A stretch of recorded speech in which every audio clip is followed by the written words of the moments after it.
All right, all right, all right. I'm here. I'm live. Hello, hello, hello, everybody. Welcome back to another Santi-Smog stream. If you were sticking around from the previous stream, you were just watching Solasta Crown of the Magister with Sojin.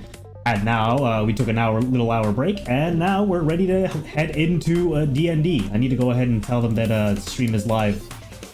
And the stream is live. Popping into VC in a minute. Alright. The usual warning. Whew. Okay. I need to prepare freaking D&D music. Let's take a minute to do that, bro. This is not necessarily the D&D music. It's alright. Good music. Alright. We're gonna need a little something else. Let's just get Skyrim A OST. That should give us. That should be enough.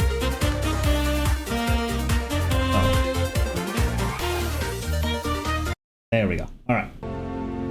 Alright. So, no webcam, just D&D, no phones in sight, people just living in the moment. Let's hop in. Hello. Who's shooting guns? All of us. All of Did you guys add a gun button? Oh, you guys have added a lot. We've had these. Oh, we've had these? Oh, I see them now. Yeah. Nice. But ending of the Dylan, to answer the last part, was the cool thing with coaching with her is I did 2 characters. We all had to do 2.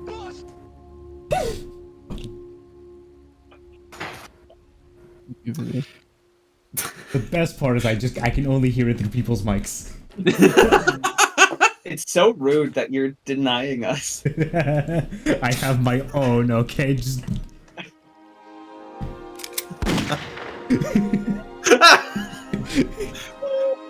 You have like the stylish pistol. We just have like the broken Chinese pistols. And it doesn't even max out the mixer. Yeah. I can't even brain right now. Yeah. But yeah, but Dylan, to answer it, I did a class with Vanessa Marshall, with a bunch of my buddies. We're doing another one soon. But my favorite thing is we all had to do 2 characters and get rated on them. My first character was that guy named Barry, and he's like, he's like a construction worker and stuff like that. And he's like really happy and like a blue collar worker.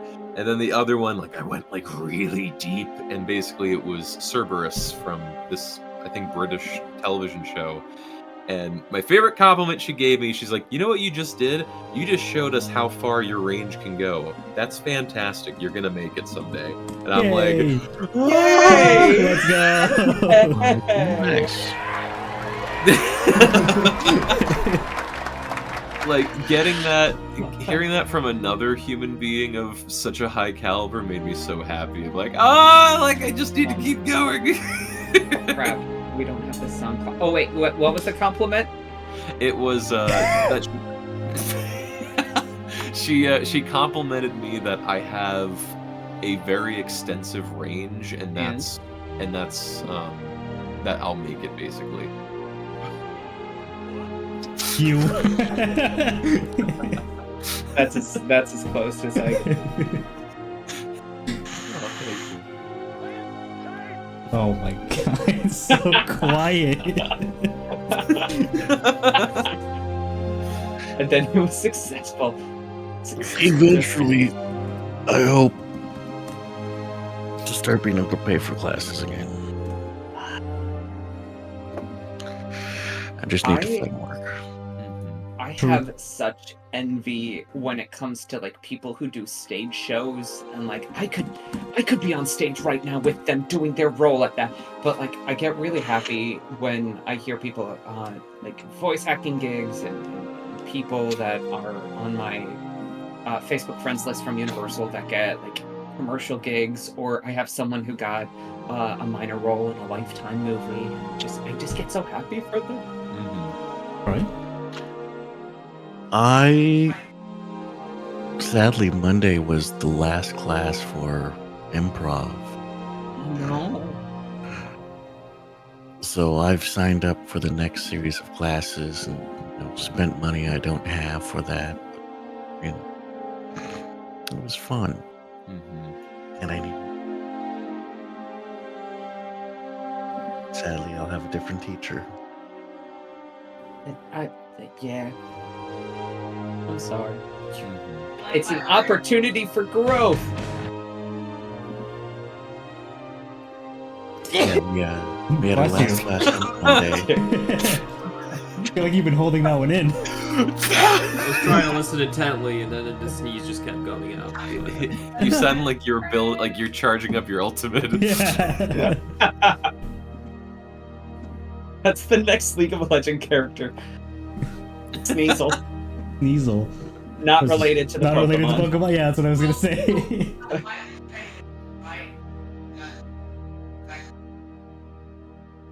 Okay. Create. Oh, 6 days to midnight, huh? 6 days to midnight. Yeah. On the Doomsday On the Doomsday Clock. Clock. That is Yeah. only 12 hours long. Or some shit like that. 6 days to midnight. Is the clock not moving? Damn. It is not. Not for me. Oh, let's try. Oh, Oh, wait. yo, it's animated? Oh, It's having mild seizure. wait, it's working now. Okay. Yeah, it was weird for a second. That was weird. Stop. Wait, it paused. It pauses at like the Damn it! last 5 minutes. Yeah, what's up with that? Do you need to keep I the was tab told this open? would work. Do you need to keep the tab open or something for it to keep running? I don't know. It just sort of like starts and stops on its own. I think it's maybe. I think that's intended. Then I think it stops and starts at the same position. Oh no. Yeah. Let me hold on. Let me try one thing. I'm gonna move it to the token layer. Maybe that'll help. It's midnight. We're dead. Apparently, there's like it's either magnetics or just there's no batteries in the abyss. Apparently. No. Damn. Damn. No. That's why Orcus is tired of shit, dude. You got no Wi-Fi. What time is it? I don't know. Fuck. There's Alright, no well, we'll magnetic poles here. Yeah. It does explain why he went aggro and ruined Rakir's relationship. Or not Rakir, sorry, Torvikar. There are too many Yeah. mother effing Too many dragons. dragons on this mother effing plane. We're getting rid of them. We're cleaning up. That Yeah, we don't have to mention Thorikar anymore because he's dead. Yeah. Well, we do this session because we're raiding his lair, literally. So we don't because it's now oh gosh, who gets dibs on this lair? I Us. actually want to go gambling in Jinglebird. No, Alan. well, we do because you see, technically, we all know that the Grand Emerald's going to be a little pissed at us, Guacho now, because he wants to Yeah. salute. But we do what Alan said, right? We take the winnings, we gamble it, we double it, and then we give him his cut. He won't know the difference. Everyone gets their share. This lair thing sounds like a timeshare, and I'm not about it. Oh, we could sell it as a timeshare. To Oh who? my God. To Chuck? No, to young adult dragons, the ones that like we could do like a luxury rental scheme Sell it But, back like, to at a- Wanye. at affordable prices. So that's a lot. Kanye would buy it. Let's get on the phone with the non-binary dragon that we didn't kill. And say, I tried. yo, we got something for you. I did Yeah, it's all try. water under the bridge, by the He way. put me on hold. He put me on block, dude. It wasn't set up that way. Like it wasn't intended. Like it wasn't like this must happen. But I find it ironic that the non-binary dragon was the one that survived during Pride Month. There's still time. Happy Pride! We're going to kill your dragon. Happy Look, man. Pride, we let you live just a little bit longer. Look, man, congratulations on being they them. We really don't want to turn you into was were. Man, July 1st is going to be awkward. Damn. Fucking A. Shit. Yeah, we the flags of Fort Worth come down. Oh, no!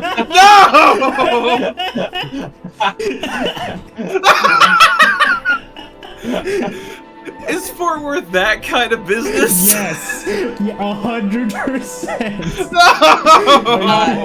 No! Explains why Betya doesn't identify as a Lord of War.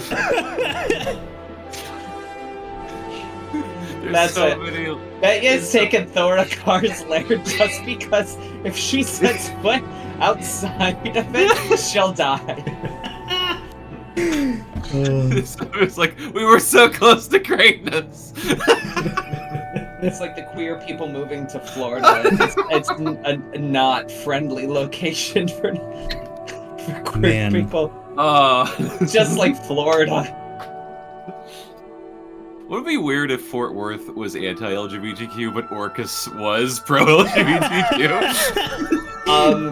Lil Nas X has a couple of things to say about this. A bunch of people like, I feel severely conflicted right now.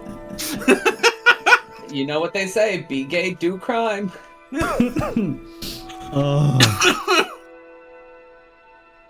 Hot damn. Hot damn.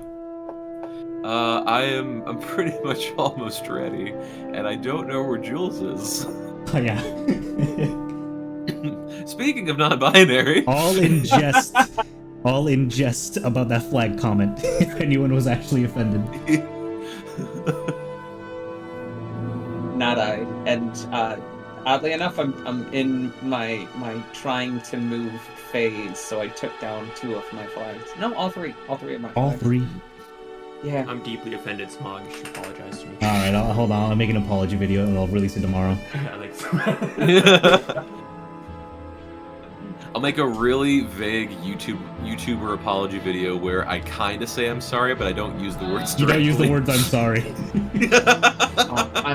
You start with planning you've on made a severe changing. lapse in judgment. Yeah.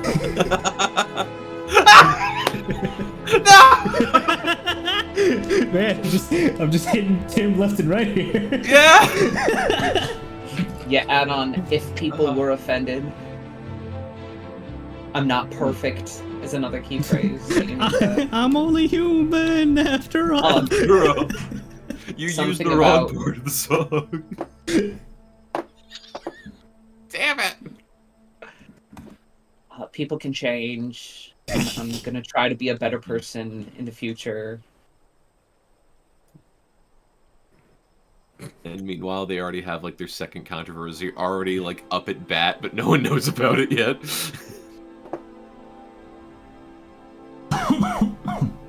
Excuse me.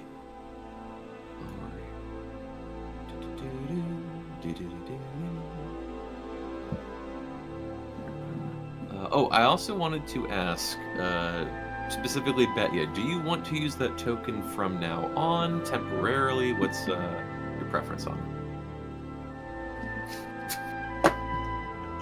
Doesn't answer the question, but okay. I don't understand how that doesn't answer the question. Oh, okay. Kill it? No! The old Betya is dead. She can't Okay, come to the phone right now. Okay. Keel.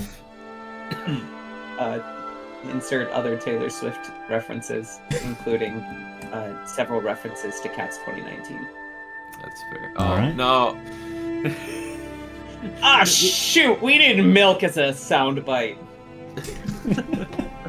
Well, get on it. Are we gonna replace the soundboard with sounds from the 2019 Cats musical now? No. Can you only have a max amount of sounds per Discord? Yes. Okay. Well, Oh, damn, okay. that's crazy. Unless you pay money.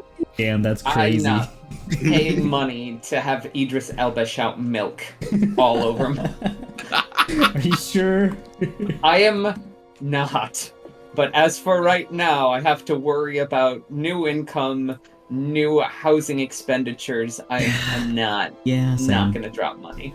The only redeeming quality of Cats isn't the movie itself, but the people who purposely watched the film on acid and then made reviews on Rotten Tomatoes. That's a thing. That's like multiple people did this thing. Yeah, I know. I kid you not. There are acid reviews of the movie. They're like, "Yo, it was so cool," and the cats crawled out of the screen and started walking towards us. Oh no. I'm quite partial to every single Drawfee reference that is made in relation to Cats 2019, especially the fact that they call it Cats 2019.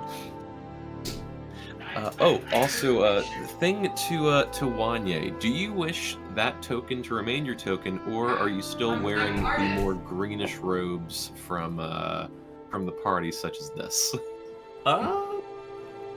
Actually, since we just took a long rest, I probably like the darker one, I think. Okay, axe it. It's gone. I did appreciate it though. It was great Gucci overcoat, Tim. So I gotta it's say, too bright and vibrant. Pride Month is over, right? We mentioned that, so just going to neutral gray. Over. It's over. Hey, maybe you should try this outfit in all black. It looks really good. I agree. Let's do it. Oh fuck. What? What? Oh no. Oh boy. You okay? Oh no, I said oh fuck because I realized he was talking about his Dragonborn impersonator, and that upset Wanye greatly because he's not a Dragonborn. Sick, twisted parody of a Dragonborn. Okay. I think Becky would say that she's as equally Dragonborn as you are. A cruel mockery of a Dragonborn. You're a dragon, not a Dragonborn. That's true. That's true. Wanye will smile at this. But you're not really a dragon, are you? So that's fucked up. Persuasion check achieved. You're not really a full dragon yet, are you? Can't tell if they're flirting over there. Oh wait, Clyde's not here. Clyde's out. Yeah, Clyde is. Yeah, if we're ready, we can start diving in. I am. But I need jewels. I know. Oh, you want to shoot one more person before we?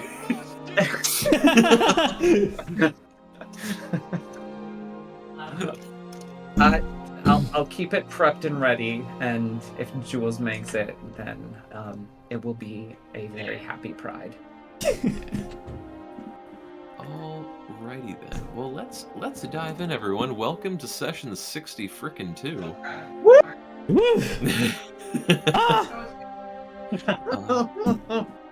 Yeah. So, review of what's happened as of late.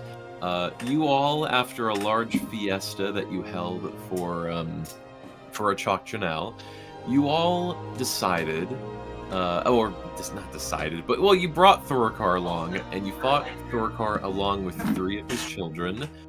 3 of the 4 were slain. The last one had escaped.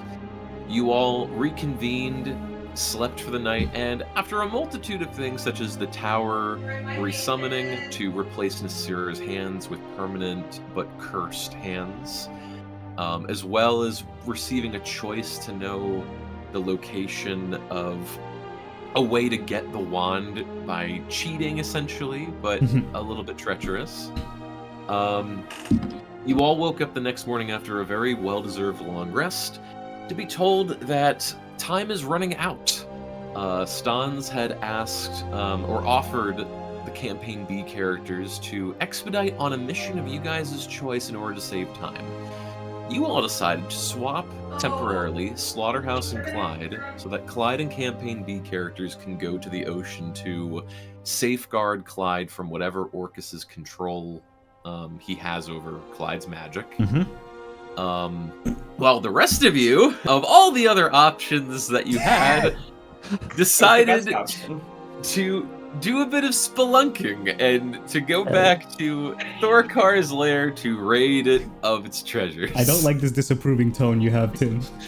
Yeah, There's no point I in feel saving the attacked. world if we don't get a bunch of money. I feel attacked on Pride Month. This is a hate crime. It's alright. It's you guys' campaign. It is not of my choice of what you guys would like to do. I do not judge, at least openly.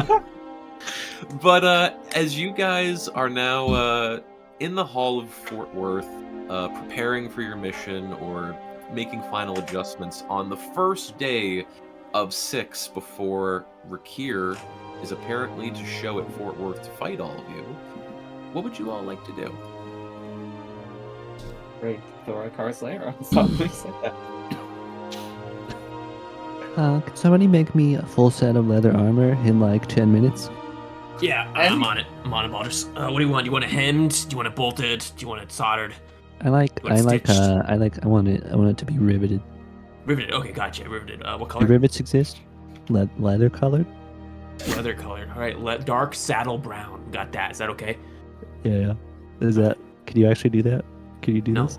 No, Oh. Alan. I can't do that. Oh, I did this. Right, so And- what all can you all do? This is a sort of a new unit for me. I know Nasir, I've been working with her. What about the rest? Well, I am able to create the armor for you, if that is Oh. something that you would like. Yes. Because we know that Gretchen told us there's rust monsters, right?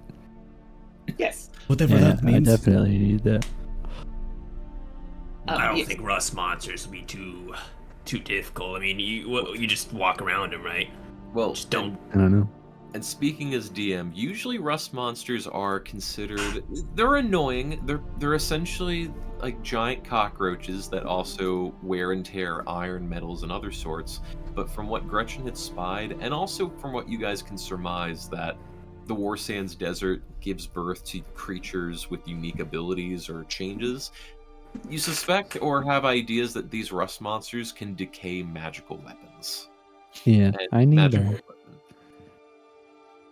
I'll take the leather armor, betcha. All right. Betya is going to performance of creation. And just for, nonsensical flavor, Happy Pride, we're gonna have it be the Gene Wilder style of Willy Wonka, where she just holds up her staff and then plays it like a flute with that.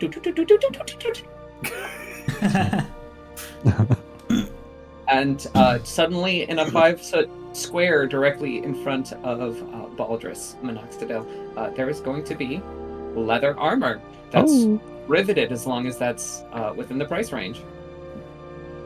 I don't think rivets are expensive, are they? Just charge it to Clyde's card. You wanna? I charge it to Clyde's card. He doesn't know. He doesn't know. Baldrus will outstretch his arms, and in an instant, his armor falls off, and he has no clothes. Let me tell you about my best friend. She a real. Yeah? Alright. Anyways, You see Wanye on TikTok in the corner. He's like, oh. and I'm gonna put on this new set of armor. Yeah, so Slaughterhouse, we're kind of like a death squad, We're like the Lord's Worth. I have the blood of ancient dragons coursing through my veins, so I can do this. And I pick up a mug, and you see it, and it's full of cold water. But as he holds it, it turns into hot water, and you see steam come off. Huh? Pretty cool, huh? Slosh it around. He just squints at you. Right. And you can make armor. Points at Betya.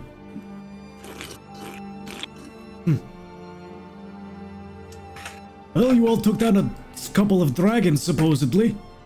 Shouldn't be that bad.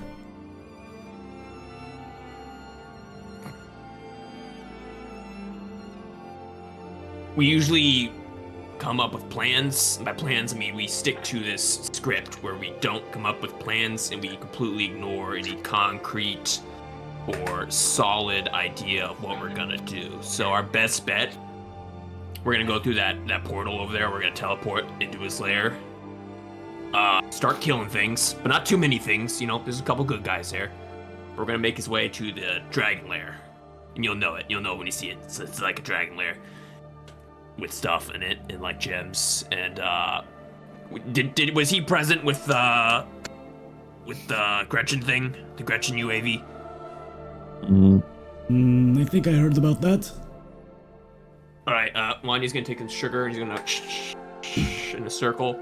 He's gonna in the northwest area. See this northwest area? That's the dragon lair. We're gonna go in. We're gonna hit it hard, in and out. 20 minutes. I was about to say you sound like frickin' Rick from Rick and Morty. That short of a fight? Oh, that'll be disappointing. You said there'd be a dragon there, right? Well, there was. Right? Yeah. Oh yeah. Well, yeah. There's totally a dragon there. Oh yeah, man. Because Right, he like rubs his hand. Oh, excellent. Oh, I think I'm going to like this guy. He's pretty lethal though. I've heard his fangs ain't checked up. goddamn and better be. Yeah. Whew. It's huge too. He blots out the sun, man. We're gonna need all the help we can get, bud.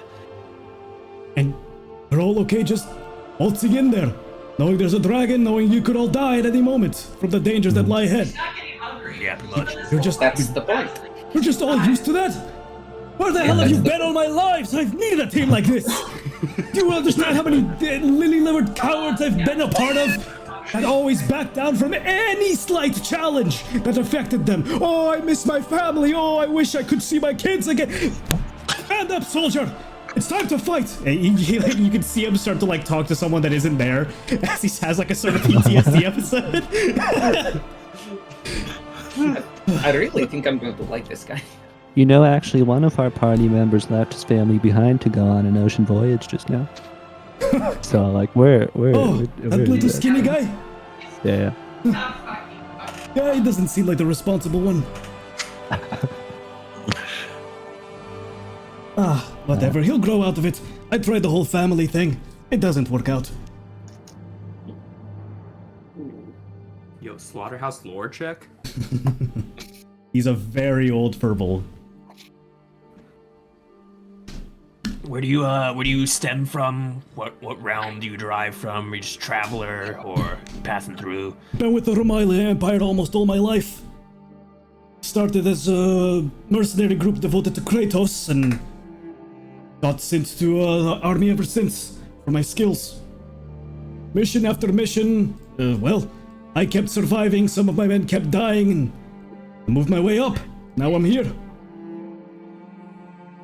This Right. is about as high as you can get in this kingdom. We're lords, you know that? We could make all the rules in this area that we live in. As far as Stone's told me, it's just a castle, isn't it? No. No. This is our land bequeathed to us by the higher lord. No, there's no lords higher than us, of course. We're the lords of Worth. And And this is Worth. it's not just this castle. We are about to become homeowners of another property. Are you interested in a timeshare?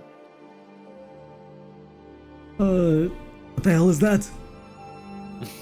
Well, that's easy, my friend. One, you pulls out a prepared pamphlet, and there's like an elderly couple smiling, and there's like a tube in the background. They're on like a water slide. Completely unrelated to Thorokars. That looks like some peacetime shit. Get that out of the way. Oh, sorry, that is retirement stuff. Let us He, get to he that. shudders. I'll We are retire when thinking I'm about dead. destroying everything that's left in the lair of the dragon that we just fought. So We're gonna desecrate it and take everything, maybe. And you know what? We'll split it equally, even though you are working for the Lords of Worth here. We view you as honored equal. Look, I just need a good fight. I don't. Whatever for your gold, sure. I'll take a trinket or two, but just let me kill something worthy. You know? absolutely. Yo, I like this guy, Baldrus. Well, there's potential for there to be Yeah, I'm Oh, here. I'm I'm not dragon. here, but I'm here. yeah, we're thinking about like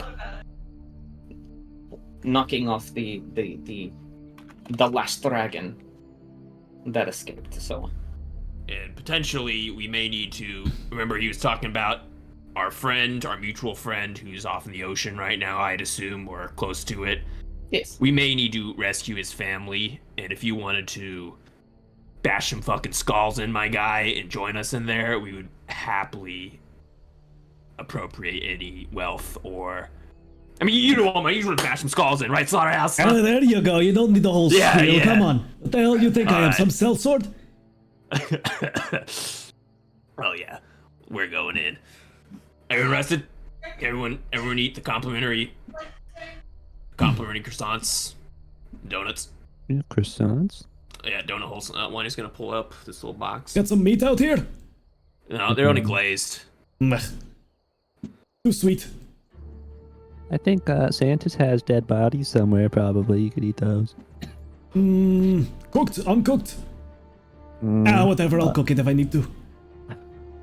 it's over there. Is uncooked bodies like sushi? Is that decadent for vampires, or is it just kind of gross? I've never cooked them, so I guess it's pretty good. Oh, interesting. You know, if you cook them all, the blood sort of it loses its luster. You know? Slaughterhouse just gets himself a meal, a nice hearty meal, before venturing off. Does this mean that just drinking the blood of the body is having a meat smoothie?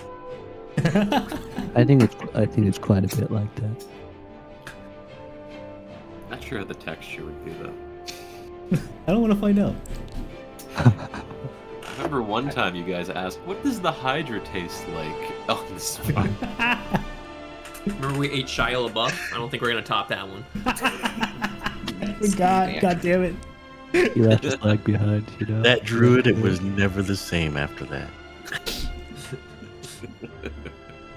Before we go, Baldrus is gonna just take a little metal stamp that says BM on it, and he's gonna hammer it into his chest, and then instantaneously his this sort of generic leather armor turns into like a custom fitted, like it scales over like a I guess like a leather Iron Man suit, and it gets little gems.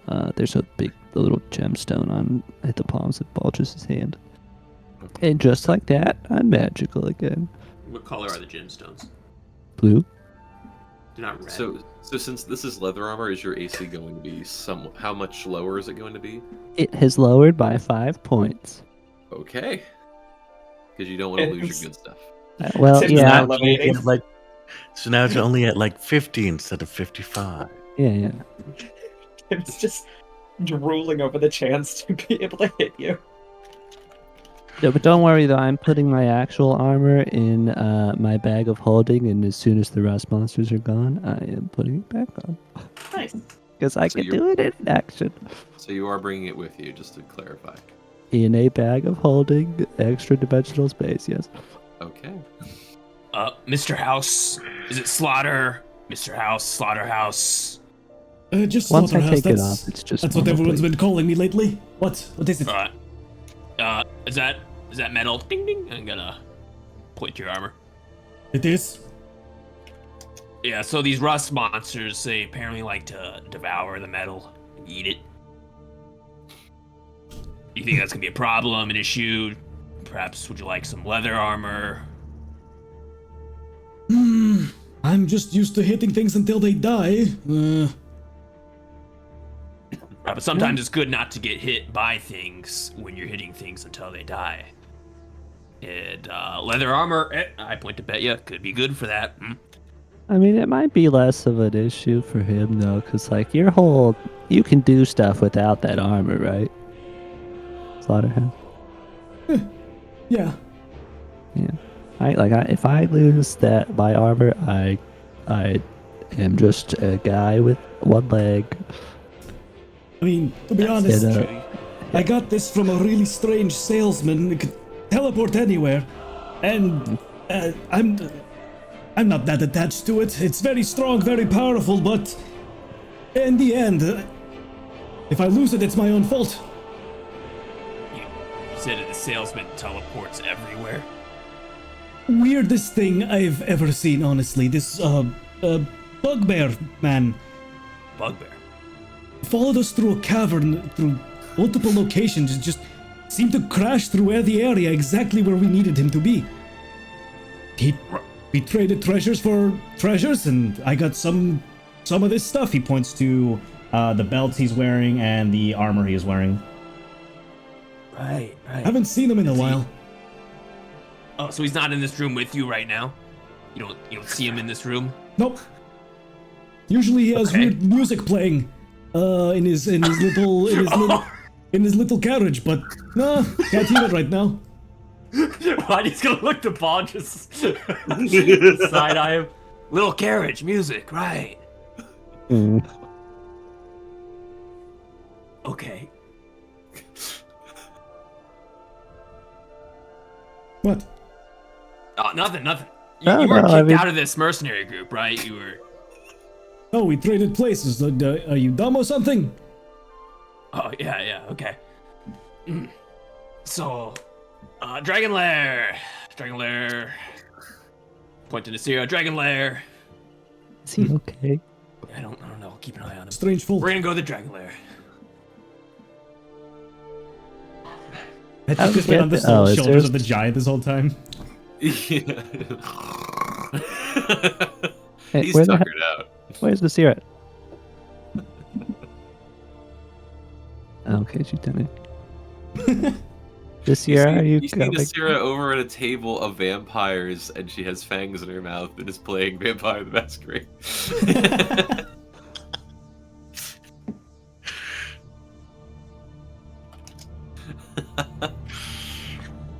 Oh, by the way, guys, I'm not the front line anymore, so good luck. Oh, that's alright. Leave that to me. I'm gonna flash alright. you the ring, and you see a little purple dot flash before your eyes. I got that covered, bud. Yeah, Nasir's just like, no, you don't need the D20. You roll D6. What? No, nothing's on us. You're good. Are we going or what? Let's go. It sounded very You all confident. don't sound so excited to go fight a Okay. dragon. What's going on? We are. You know, we fought so many dragons. It's just like, you know. Yeah, it's just another day for us. Killing dragons, murdering dragons, slicing them, dicing them, lighting them on fire. That sounds like the life. Hey, if you ever wanna join us formally, I think Baldrus has a process you can go through. Takes a few hundred years to pay off, but you know. Huh? Nothing. We'll Talk to- let you in on Talk it. to after. Stons about it. I'm sure he's got a lot of paperwork to manage about that. It's probably best not. Yeah. We might go over his head with that deal if it comes down to. Bad idea. The whole empire comes crashing down on you when you try to go above the chain of command. Trust me. Yeah, bureaucracy.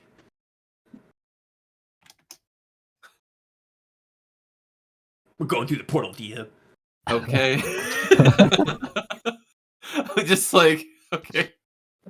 All right. So, just to confirm, is there anything else anyone would like to do before leaving on this trip, or are we, because I will say this is that with you guys going into this, you are confirming You've already confirmed, but you are confirming fully. This is what we're going to do. You are Yes. at time limit, so if you, Yes. deny. Oh, hey, the we all mission- just changed our mind. We're going somewhere else. I hope you're prepared. Well, Nope, session's over. See you Sla- next week. Slaughterhouse offers as a precaution, despite knowing that we're going into a suicide mission, would anybody like extra protection from death using Death Ward? Yeah, that would be awesome. Alrighty. Then We can bring all these other people back, but if I die, I'm gone forever. so Betcha and Baldrus ask for it. Yes. Yes, Baldrus would definitely. Alrighty. And Baldrus, will you take my ring of protection? Because I don't want to get eaten up. Oh, Just in case. yeah. Like you want me to put it in the bag? Yes. I And protect that bag with your life. Oh, I will just remembered try to something. do that. Hey, Tim, Yes. where are my old hands?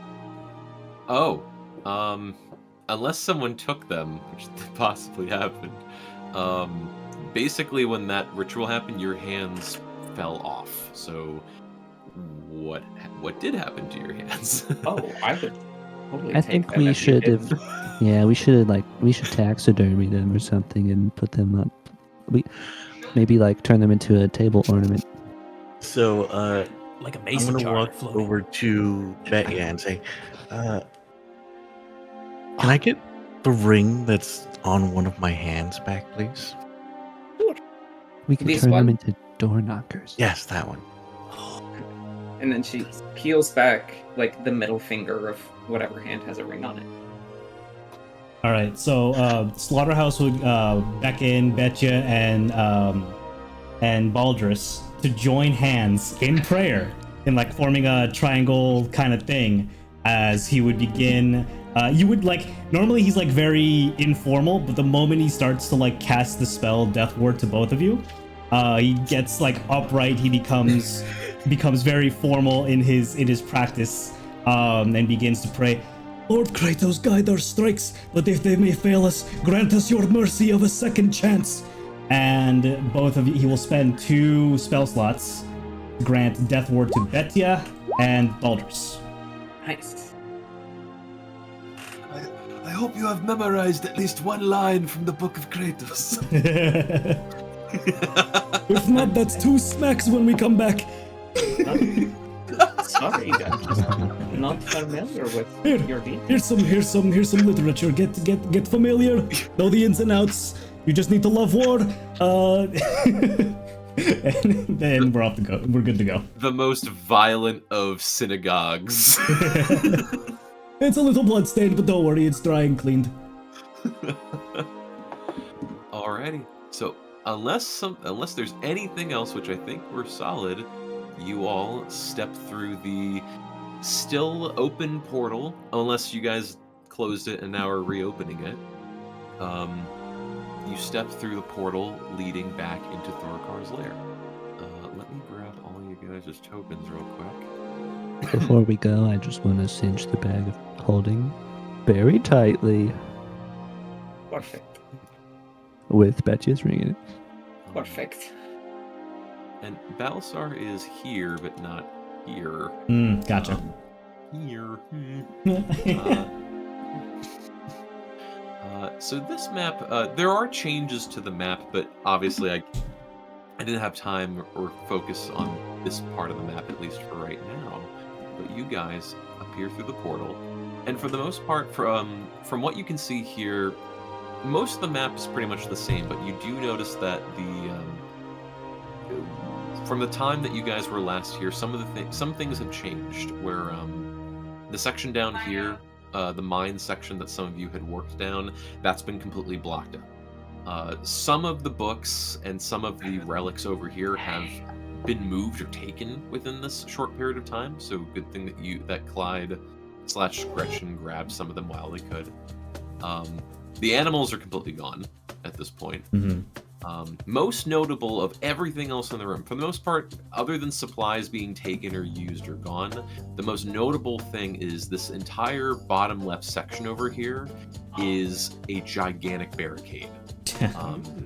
There are some sections where there's poke holes or maybe something small or medium could crawl through as the animals are slaughtered in the top left corner.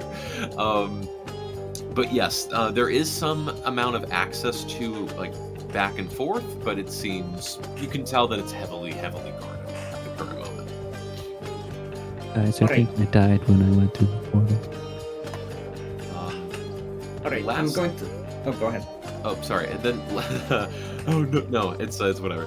Lastly, you do notice that at a couple points in the room, there's maybe only 3 bodies that you can see from here, but along some of the relics or the rocks, one just barely before the pool, you see 3 dead gnolls. It seems like there's some sort of action going on here as well, but there are some dead gnoll bodies in the current room. Do I recognize any as my previous friends? So none of the gnolls, none of them were ever your friends. They were jackal lairs. Were Yes. our friends. Oh, that's what they were. Okay.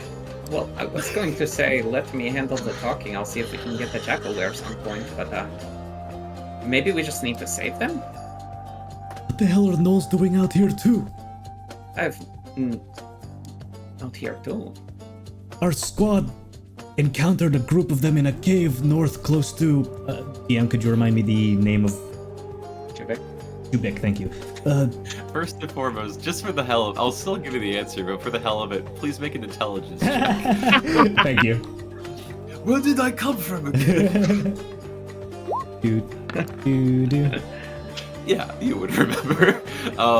You came from the northern kingdom of Jubek, where, as a very brief summary of Campaign B, you and some followers in the kingdom of Jubek were ordered by the guards to go into a very old forgotten temple in the Caterglow Woods that were initially reported to have gnolls known as the Night Shriekers carousing that area and picking people off the streets. These gnolls were terrifying the city of Jubik. They held up in a cave south in the woods. But, well, shit, they were well more organized than I thought they could ever be. Had a shrine to some god and even turned one of our friends into their demigod beast. Killed the shit out of that guy. Spits on the ground as he remembers Sin. Hey, Tim. The gnolls, if I remember from Jubik, are a different color than normal. Are these also a different color than normal? Great question. So these gnolls here, the ones that were the Night Shriekers, they were this very distinct blue, and the other part of why they were called Night Shriekers is they had these piercing reddish eyes and bluish eyes and gained power from moonlight. These gnolls are more like your typical gnolls, basically the same yellow-brown matted skin, and gnolls can be in a multitude of environments. The desert is included in those environments. Okay. I knew Betty wouldn't take notice if they were normal, but... I guess Slaughterhouse would comment on their different fur, so maybe they're not related to his previous mission, as he would say. Is there a dead me next to us? I don't know what's up with that. You're just hallucinating. I think when we walked through the portal, Baldrus and Nasira's DNA merged together, and two clones of her came out, and That's no Baldrus. Nasira. Something like that. There's Hag Nasira, and then there's regular Wait, so, Nasira. It's your collective consciousness. You're just gonna let them try to make peace with the enemy? Is that what you came here to do? Really? Oh! No, we were going to see if the werejackals would join our side, just long enough that we don't have to kill them, so we could, raid the dungeon lair that is over here. It looks like the werejackals aren't here, so... Shrugs. Well, maybe they're beyond the barricade. That doesn't make any sense. As I remembered, I thought there were a couple of extra rooms. Down the hallway. You're telling me this place is supposed to be in a desert, huh? Oh yeah, there's lightning outside, or there was. How the hell did I make 2 Nasira tokens? Damn it! I was like... Well, because when I was first playing the tokens, like, I'm missing something. Oh, Nasira, but then I realized, I already had Nasira, so I guess I just forgot Baldrus. We were planning on making this place a timeshare, because obviously it is a nice resort in here. However, out in the desert, you could get a nice tan, you could build a sandcastle. You can watch the worms. You could get Is sprays. it eaten by purple worms? No, we'll have like a worm show, It's like we have worm tamers, and they throw like, I don't know what worms eat. There's also Jaguars. an ancient historical site just down the road full of cursed mummies. Oh, And yeah, Historically speaking, you could also get regurgitated by a purple worm. We've never had anyone permanently swallowed.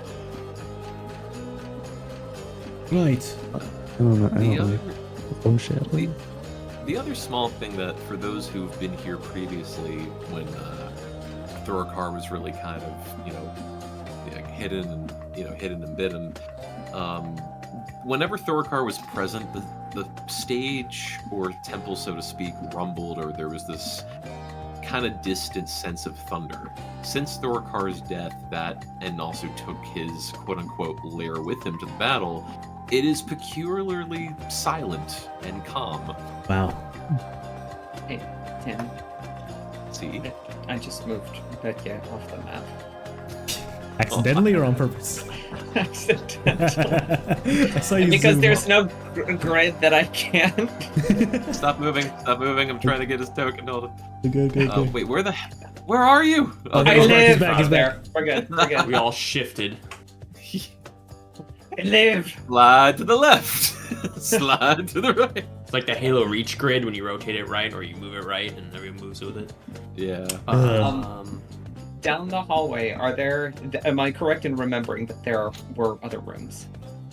Correct. There are other rooms. There is currently a giant barricade in the way, but you do remember when you walked down here initially and the secondary time, there were pretty much 2 side rooms where some of the Jackalwares slept. There wasn't that much of a living quarter situation, and partly because they're shared beds because there's a day shift, a mid shift, and a night shift. Okay. You said that there were like small holes to be able to get through? Very small, but yes.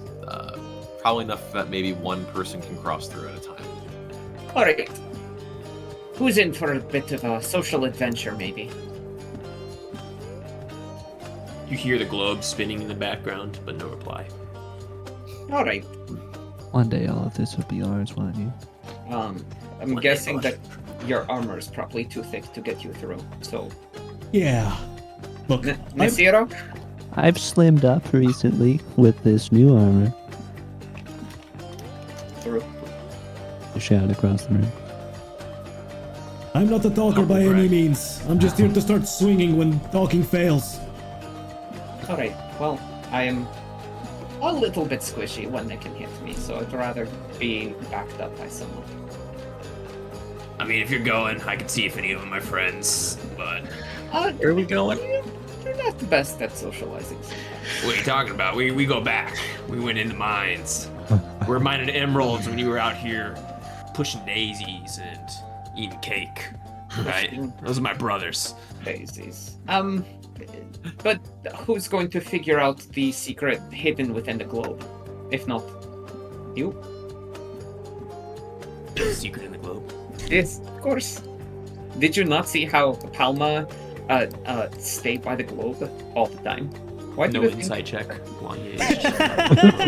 Big. All right. Plot Wait, twist, there is a secret of the globe. Is there? You know, this is a good question. Is insight a choice? Is insight a choice? Can I force Wanye to make an insight check, or Why would you force your characters to make a choice? God can do anything he wants to. I mean, Do I believe in God? Is there a secret of the globe? why don't you roll at disadvantage? I'll roll at advantage, and then we'll let the dice.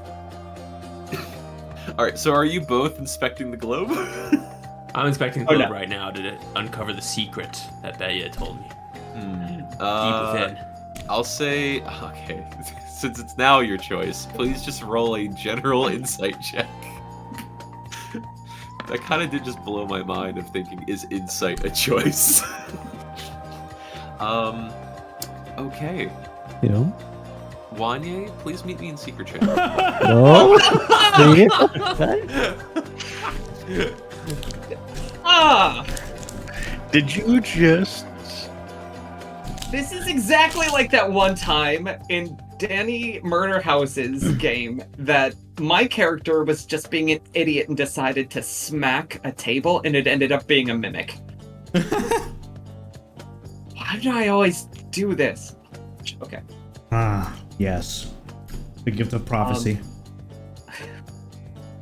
Well, you Well, guys need to had become an not had. all-seeing oracle. You guys didn't have a perceptive person to begin with. Nope. I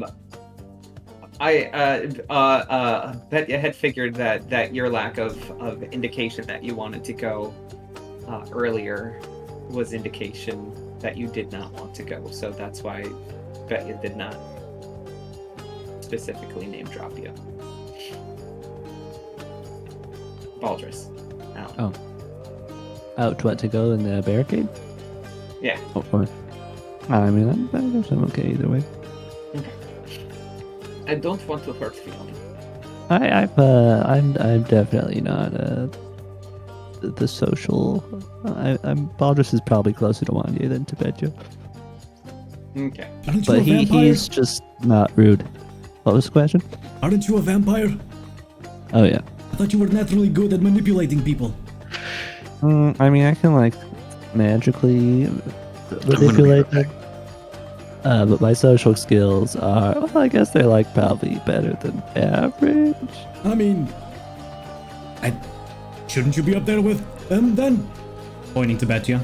Betya's current Dragonborn form that Slaughterhouse only knows, actually. Yeah. I mean, I guess. I mean, to be fair, when we made the plan for the dinner party thing with the dragon attack, I just sat on that bench over there and waited. What if Wanye gets teleported through this globe because it's like a globe of chosen teleportation? Surely Tim wouldn't have had that prepared when he only wanted us to be here today. Oh, would he have not? Considering that I've been social friendly wooing Palma this entire time and she's been a demon. And now she's dead. Is she dead? Isn't Were she you a wooing monster? Palma or were you wooing the demon? Is there a difference? I think there is. Are you sure? No? Was the demon? Was Palna ever not just the demon?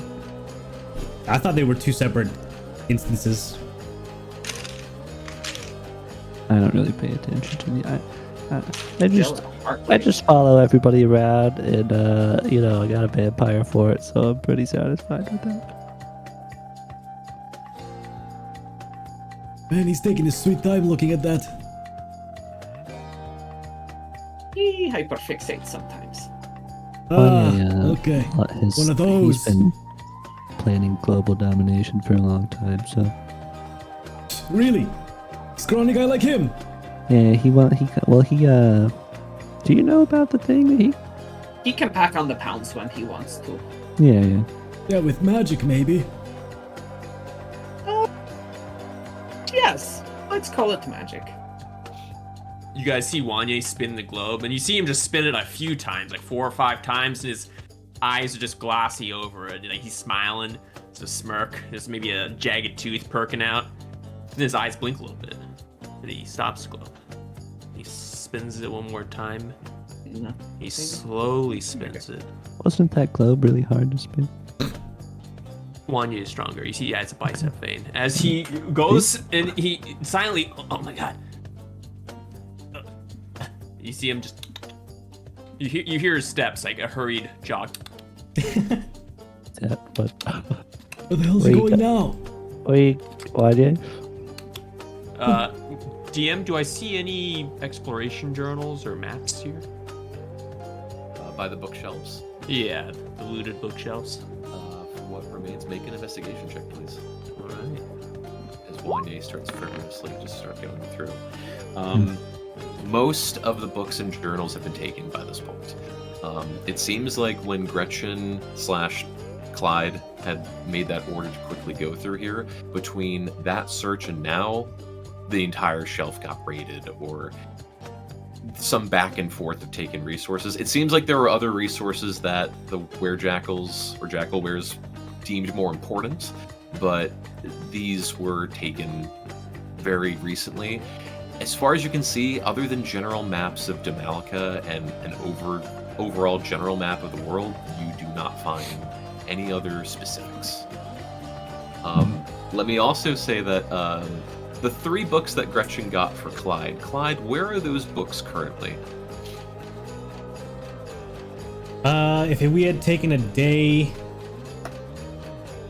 they'd be in his possession. He would have been looking over the contents for the moment. Okay, so at some point when we get back to Clyde, we will discover what those 3 books were. Alrighty. I actually, to let you know exactly and how the library shelf was going to work, but we never really got to play with it as much.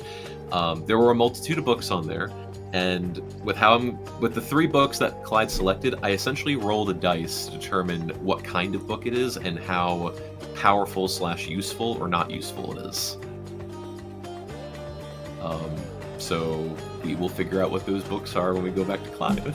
Yep. Goodness gracious, what did I do? But His feet patting on the bare pavement once more. You gonna explain it, Bob? Why? Alright. Alright.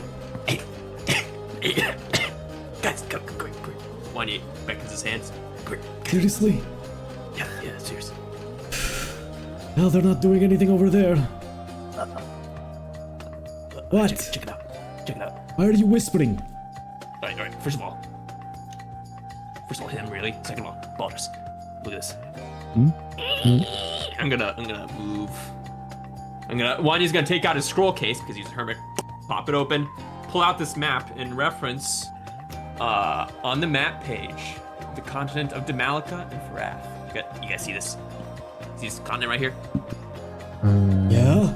On the map? Alright. I'm gonna speak slowly, especially for you. He's gonna gesture. He's serious. He's gesturing to Slaughterhouse. That's a big continent. That's a small continent. Demalica, Farath. Right, Baldur's? Demalica, Farath. Right? As far as I'm aware. And Wanya is gonna juxtapose the map next to the globe. And you're gonna see these red dots randomly in the ocean, by the way, as he moves the globe. He hasn't told you what those are. But he's gonna move the globe, and you're gonna see continents similar to Demalica and Farath, almost identical. But there's another giant landmass in the southwest that currently does not have a name, correct, Ian? Correct. And isn't on the map? On the map, but it's on the globe. Where the Viridian Ocean would be? Right there, Baldur's. Or, yeah. What? Giant So landmass. what is that? It's a What is continent. Yeah. Well, I Okay, mean, so there's the like- Empire would pay a lot for cartographers to get this shit mapped out. He just says it offhandedly. Right. New world. If this whole Orcus thing goes to shit, we go down there. Maybe update Clyde, because Clyde's in the ocean, so Wanya's gonna point to these 4 dots. I don't know what these red dots are, frankly. But there's these 4 red dots. There's no current pattern to them. There's no longitudinal or latitudinal system behind this design. But there's these dots here. Those definitely mean something, guys. They wouldn't just put... Palma wouldn't put dots in the ocean if it didn't mean something, you know? Who's this Pelma again? Oh, right. She's like a sex demon. Huh? Yeah. Is he being He loves serious? the- He pokes his head behind, leans over to look at Alders. Is he joking right now? No, she wasn't lying, but now she's a sex demon. It's kind of... It just happened very recently. You have the strangest enemies. This is coming from the guy with the hog bear with the... They just show up. So what the to hell does a our sex demon have to do in the middle of the ocean? Yeah, These 4 or dots. mapping a new continent. Speaking of sex demon, yes, being you were close to Betya, since you were close to Pelma, communicating with her initially, can you just make a general intelligence check, please? Yes. Okay. I can make a general intelligence check. Okay. Do it. Ah. That's a save. But, you know, it's okay. You tried. You, I'll say this much, Betya. For what you remember, and kind of glancing back over at the globe, the section that that Wanye is referring to, the landmass in the ocean that isn't on any general world map of the world, you remember glancing over at the globe in the past and seeing land, like kind of like loose impressions of a land in that spot, but it looked different than it currently does. It looked less developed than it currently does. Okay. What? Can you rephrase that for me, please? Because that just went like in the Okay. air out there. Simple terms, what you saw on the globe in the past Okay. looks different and more simple than how it looks now. So the globe changes and altered itself. Correct. Oh, well, we can't sell this place, I'm sure. Oh yeah, we should definitely take the globe with us. I don't know how heavy it is. Just looking at the maps in his scroll case, does the Deep Seeker Dragon Lair in the ocean, does that look like it was on one of the red dots on this globe? Great question. Specifically for the Deep Seeker, no, it's actually quite far from one of the red dots. Just backpedal all the way back. All the way back. all the way All back. the way back. It's way more back. It's way more back than where the deep sea. Yeah, no, Well, back, she has no. no idea how loud she is. That's a good thing. I'll But in just. short, Oh, sorry. Go no, ahead. in short, it's not close. Wang Yi says that there's no rhyme or reason to these red dots, but like if we were to look at Wang Yi's maps and the globe and like it, like our, where on the map would these dots be? Like, is there a way for us to confirm this lack of rhyme or reason? Can Slaughterhouse check the War Sands desert area and see if there's a red dot? Hey, where the hell are we in this desert? As he points to a spot on the map. Okay, so if both of you separately, would this be? I'll say Slaughterhouse, make a survival check, Okay. and Baldrus, make an insight check. Beep. Ooh. So Slaughterhouse, you maybe the middle. You're quite, and this is quite far from Jubik as well, which you're a bit more familiar with. But you are. It's all, the desert's kind of all the same. You could be anywhere in it. Okay. But let's say the middle, because that's, it feels like you're in the middle. Baldrus, you rolled lower, however, meet me in secret chat real quick. Oh my gosh. Thank you, Dylan. Welcome. Goodbye, everybody. Is this everyone gets a secret chat?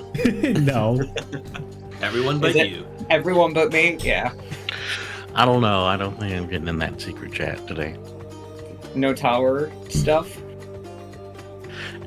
Tower already gave us all the information we needed. We just, said fuck the tower and went over to a dragon cave instead. Pretty much. Yeah, but what if the tower wants to tell you about the dragon cave? Maybe. You don't want to chime in, just say hi, Salutations. Also, I kind of chose immediate benefits over long-time benefits when I, got the cursed hands. True. But we always choose the immediate benefit over the long-term good of everything, really. There's that royal we again. Anything low. this year can do to help the world burn. Very cool, Nasira. It's okay, because we can discover a new world, Nasira. And you can burn that one. This continent right here. I mean, Orcus would let the world burn, literally. What Wanye wants to do, by the way, is he wants to get any of those scrolls or journals. And if Pelma has outlined a specific area or described it, he can potentially teleport to it. Now, there might be a mishap, of course. We're here to There's fight a a great dragon, chance of goddammit! mishaps. But Wang Yi will absolutely completely derail this campaign once more. Nah, To Yeah. upset Tim. ain't no way. No. To upset see, Tim? Okay, Yeah, none of never you guys mind. have counter You got me on board. So, See, quite simply, all I have to do is say, Dylan, don't overthink it. Nasira isn't on Orcus' side, as far as anyone knows. just, Oh no, that's not my point at all. My point is why this is like slavery but extra steps. Let's just join Orcus. If you're gonna let the world burn. we can Yeah, but she wants it to burn on her terms. yeah, That's burn fair. on our terms. And Or he Nasira's doesn't want turns Orcus to take the include, glory. Yeah. can Nasira's turns include Rakira's death? 'Cause- I'm taking a 5-second break, but please keep talking and going. Okay. Oh, okay. Uh, Yeah, Nasira's terms could include the death of Rakir, and then everybody wins. Well, I mean, that's Yes. gonna happen in 6 days regardless. Yeah, but if we do it beforehand, then Yeah, Nasira hasn't gone through her brainwashed by the bad guy phase yet, so we still need to do that. ooh. Do you need like a ship it in arc as well? I don't think we have time for a time skip. What about, hold on. What if we do it in the hyperbolic time chamber? Do we have one of those? Why wouldn't we? Figure it out. Are they less than 50 GP? Because Betty could make one. Man, if only. Yeah. Alright, we gave him 15-second breaks. Yeah, we're legally allowed to leave. Yeah, exactly. See you guys next week. It's about gambling. Alright. Nasira, let's go charge into this area. Yes, let's go. Would you like to go first, or would you like to go first? I guess I'll go first. You're sending Nasira. You wanted people to talk, and you're sending Nasira. Yes, well, if they shoot first, ask questions later. I'm not going to be. Okay, I'll go first.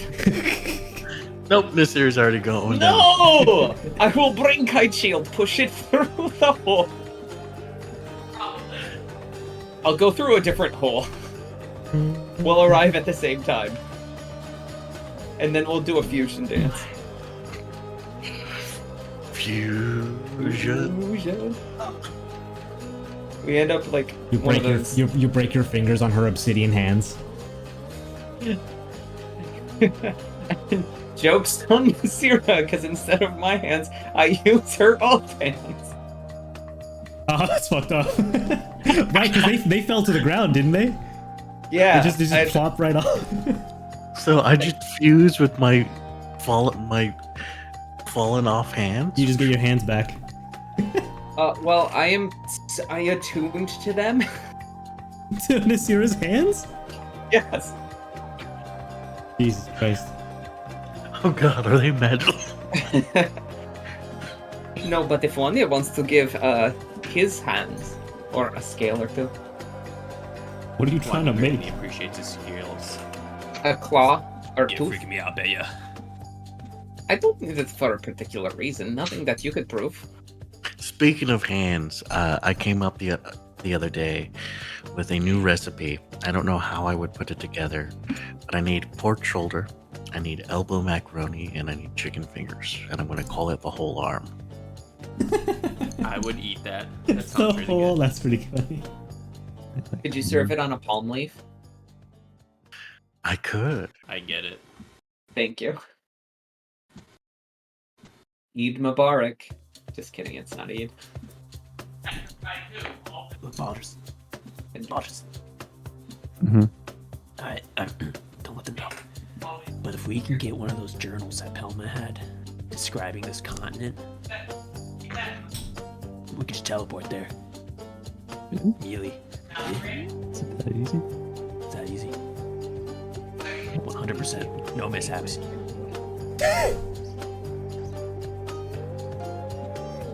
Can you imagine if we're like the first people to discover this place? We could move our fort there. We could have our own continent. We could have Worth, the continent of Worth. We'd actually be lords of Worth. We'd have real Worth. Not that we don't have real Worth, but... Oh, I have no idea what you guys are whispering about because I'm like over 30 feet away. But just to let you know, that island that you were talking about was not as big as it used to be on that globe previously. What the hell does that mean? I don't know. It could be a new landform by like volcanic means. It could be by magical means. It could just be, you know, Prom is very poor with her hygiene and spilled a lot of ketchup on that area. Well, doesn't it just get bigger as it gets older? Not necessarily. Some things deteriorate when they get older.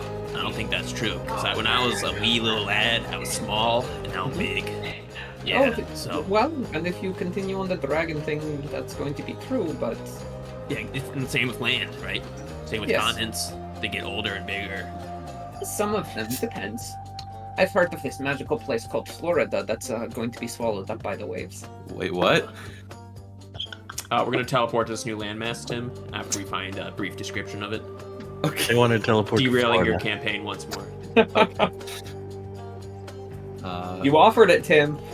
You can't Nasira. blame Wanya. I don't know. Whoa, I'm stretching Nasira. I'm so sorry. Hold on. Don't ever say that again. No, he did not say what area of Nasira he is stretching. There we go. Aldous goes to kill himself. Whoa. It's not worth being one. Of course I missed something. Is there anything specific? I know Betya is eager to try diplomatic action over the barricade. Was there anything else that was happened while I was gone? We did sing about red and black in French. Did I miss the freaking Les Mis? Dang it. You did. You missed the Lemis bit, Tim. Sorry. You have to go back in the stream for that. Okay. Give me 5 minutes. We also know exactly what we want as our third location. If there happen to be any castles on clouds, we would definitely appreciate one of those. Ooh. I was about to go into like cloud giant lore and okay. Happy Pride. Theater. Happy Pride. It's the All right, so back into the swing of things. Unless there's something else I missed that we need to get into, what else would you guys like to do or discuss? You did miss. There's currently a race.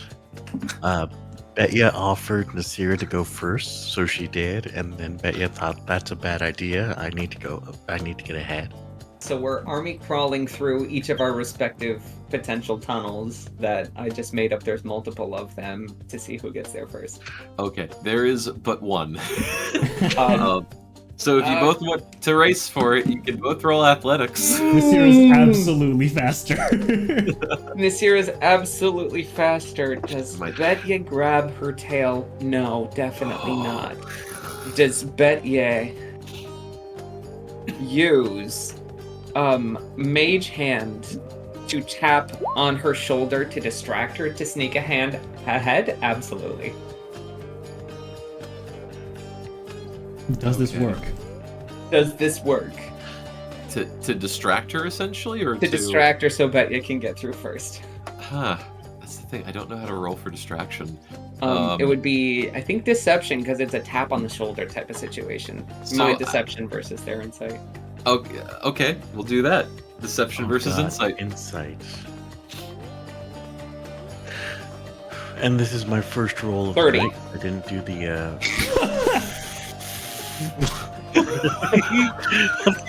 Sorry, it wasn't my best roll. So 30. How is your deception plus 16? Holy I'm a boss ass bitch. Level It's Pride 17. So I'll roll anyways, but I only get a +2 to insight. So. Just get a nat 20 and beat it. Pretty much a nat 20.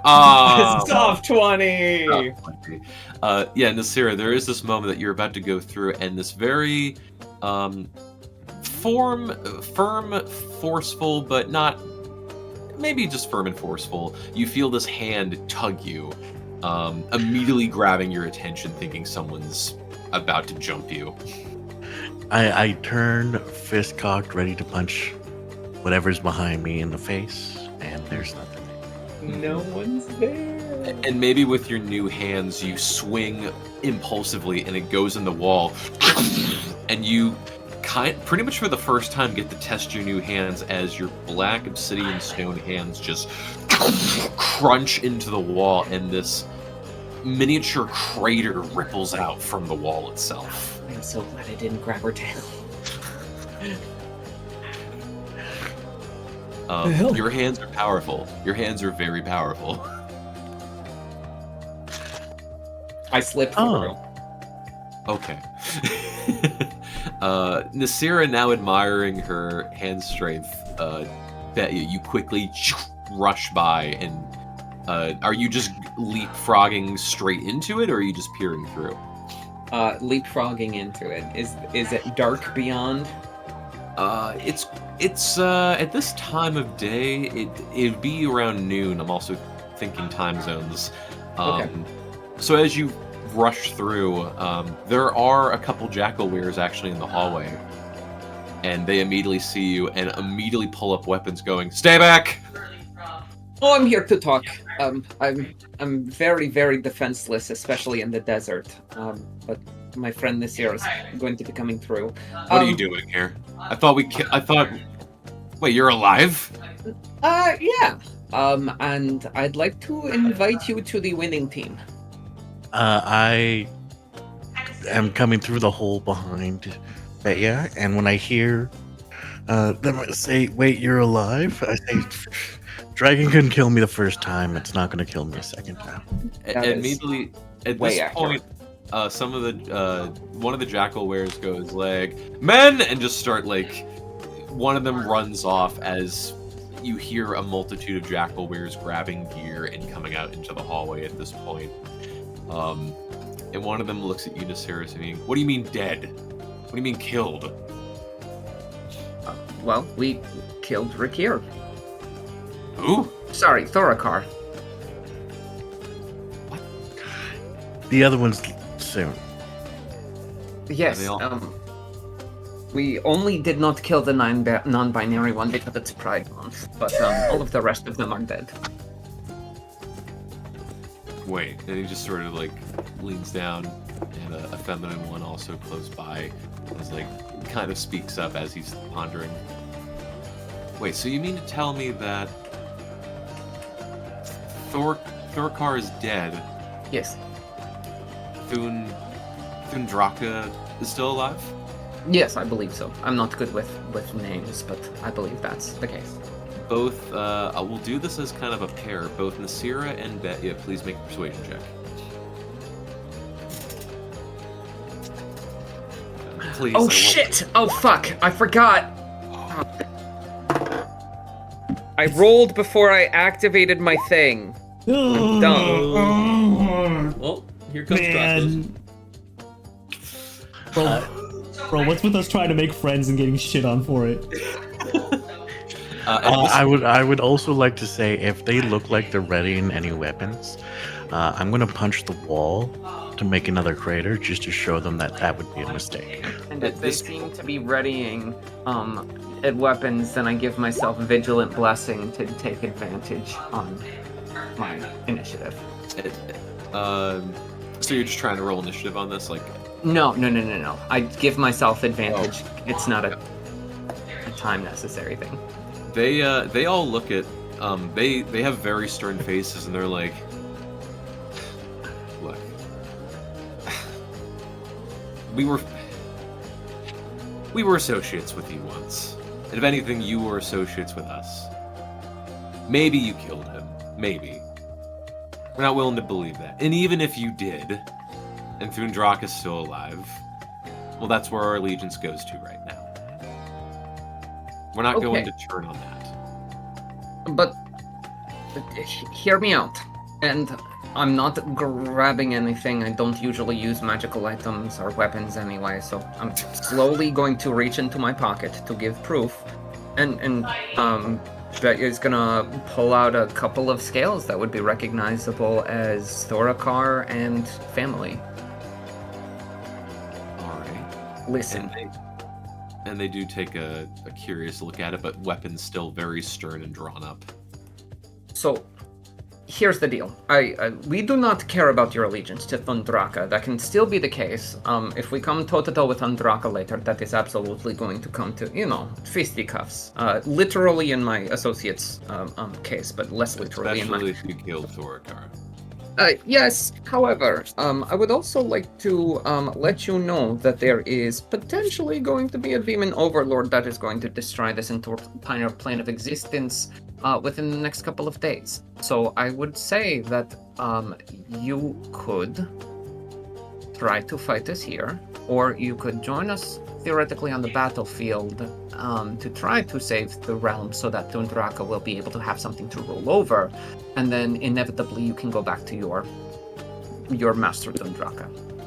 We are willing to pay. We have an excellent dental package that you can have in this realm, because I believe one of us used to be a doctor. The feminine jackalware interrupts you and goes, "Well, yeah, if you killed Thorakar, of course you'd piss off Gratz. You guys signed up for this." Gratz? I mean, that's not the one we were talking about. We're talking Orcus. The male speaks. So you've pissed off 2. Yes, that would be an interpretation. Doesn't sound like 1, much 2, to me. 5. They're demons. They die. Yes. So, my other point is Tundraka going to be happy that you, did not keep the lair safe from those gnolls that I saw in there? Oh no, we kept it safe. They're not a problem anymore. In fact, that's actually what we're currently dealing with right now. Oh, okay. So if we get To be honest, and they kind of look at each other, we're glad we're not the ones who had to go through the portal, honestly. Fuck them. That's fair. However, that doesn't mean... Just because we don't want to fight you doesn't mean that we're not willing to defend ourselves or fight the other fight that we're currently having going on right now. Those gnolls were just a means to an end, and, well, look what happened. They just suddenly turned on us. Nasir's gonna lean over towards Betty and say, "You know, the fire giant joined our side much more easily after I punched him a few times. I could try it with them." He's an idiot. True. That is true. I wish I could cast this on you. That wasn't, and he came from somewhere else. We didn't, we knew about him, but we didn't work with him. Okay, so then I'm going to put it one of 2 ways, and this one's going to be a lot less kind, I guess. Either we're going to align ourselves with you and help take care of the null problem, or you're going to not align yourselves with us, and we are going to join the side of the nulls. Ooh. At this point, Betya, and please make an intimidation check. Can I help? The one who usually helps. Thanks. I'll say yes on this one. So Betya can have advantage on intimidation. Thank you. Here's 1, and here's 2. 19. Okay. Low rolls. So they actually got a soft 20. Shit. But there is this moment where there is this very tense energy coming from both sides, and they're like, we have our own fight. Good job making it through and unshackling yourself from the tribe. You were a part of it once, and one of you, emotions over the Nasira, didn't like that, apparently. So how about we just call it a draw? You fight your fight, we fight our fight. Maybe we'll fight again, maybe not. I'd prefer not to. Nasira, do you speak no at all? Because we might have an opportunity to gain them as allies if we take this group out. How many are in the room with us? With Balasard / Jules, technically... Jackal wears. Yes. In front of you, just the 2. Okay. Behind, there's at least another half a dozen, and there's a couple others that are in the back rooms and a few running outside. There's at least 2 dozen. Alright, Nasira, I'm going to give you the choice. Do we align ourselves with the gnolls, or apparently just fuck off? I vote fuck off. Respect. I didn't ask for you. I know. Nasira takes a moment to think and says, well, if they're not on our side, they're an enemy. Okay. You were on our side. And then you left, and now you're surprised we're not on your side? We beat That's your kind of side. hypocritical. How far away are Nasira and Betcha from this tunnel They're- entrance? They're like a crawl space away, so you would hear like mumblings echoing through. Slaughterhouse is basically attentively just like waiting for sounds of battle so we can crawl in. Yeah, there's probably crawling through. It's probably a 10-foot crawl, at most, and probably maybe 8 foot, but just rounding up. Slaughterhouse is maybe 15 feet away from where Nasira and Betya are standing. Yeah. Betya's gonna cast a spell. She's gonna shatter the barricade. Sick. right as she does this, Wanye is going to open up his hands, and you're going to see a small ember. It glows orange. And right as he does this, he's going to launch a fireball right in the back with all those people. Yeah. Jeez. Rich and clear. Damn. Right, you hear it whistle by, and it's going to blow up between them. All right, let's let me look at. Dang. All right. And there's this bittersweet sadness of some of the jackal wares are recognizable from your time with the tribe initially. Some of them you've never seen before, and so it's weird that these are to maybe some degree friends, maybe just coworkers, and some of them just straight up enemies. It's this kind of weird feeling of, yeah, like this sucks, but whatever. Yeah, 22. to Palma. Wait, come again? Tell that to Palma. I trusted know. her. There's a lot We of had a division. thing. Right? My heart. I loved her. I loved her. I was going to no. No. I'm not even going down that road. Not on Pride Month. They rolled. Oh shoot. Oh shoot! It is Pride Month. That was your only chance, dude. So they actually rolled a 16 in their Dex's +2, at least these ones, so they actually just met the dexterity save. They're not if it's halved to 11, they're not barely hanging on, but they're close to barely hanging on. This hallway just lights up with fires. You hear just all this screaming and yelling.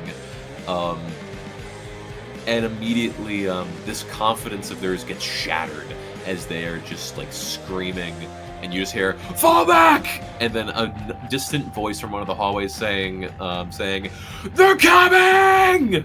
And it's just like this complete disarray of they did not expect this amount of damage on top of reinforcements coming to attack them. They are completely bewildered on what to do. Surrender. You could tell us where the treasure is so we could be on our way. Surrender. Put your arms down. Put your your foreheads on the ground. Put your hands behind your back. Surrender. Intimidation at advantage. Just bet ya. Wait, did someone shoot again?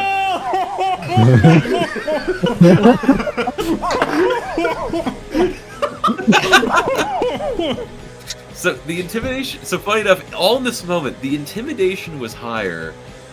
They rolled a natural 20, but it would still only be 22.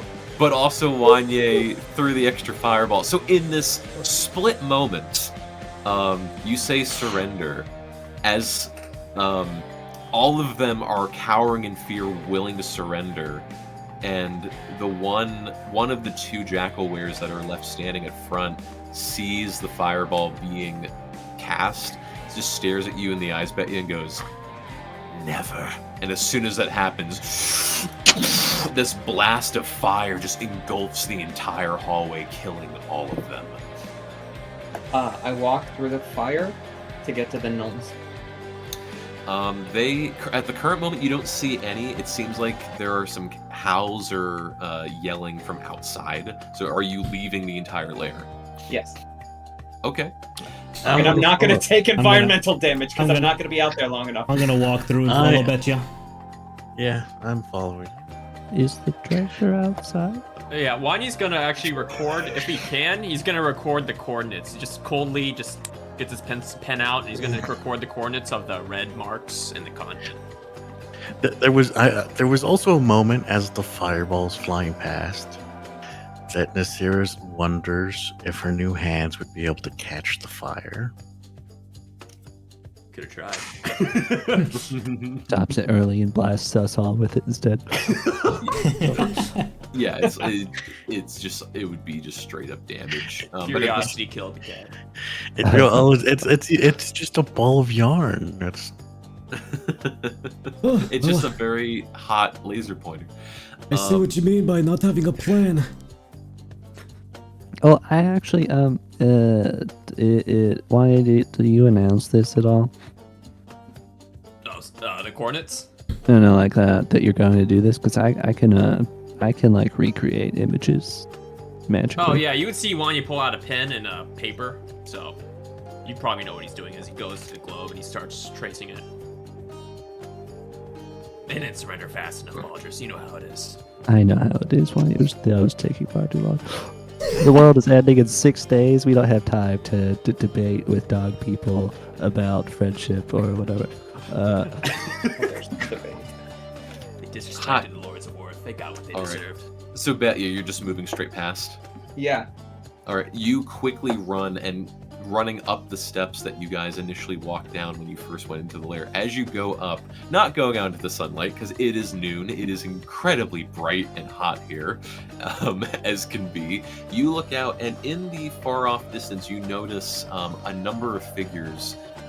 As blurry as they might seem, they do make the impressions of gnolls, as well as a couple other creatures such as giants, with some form of not leather armor, but sort of sand wrapping armor.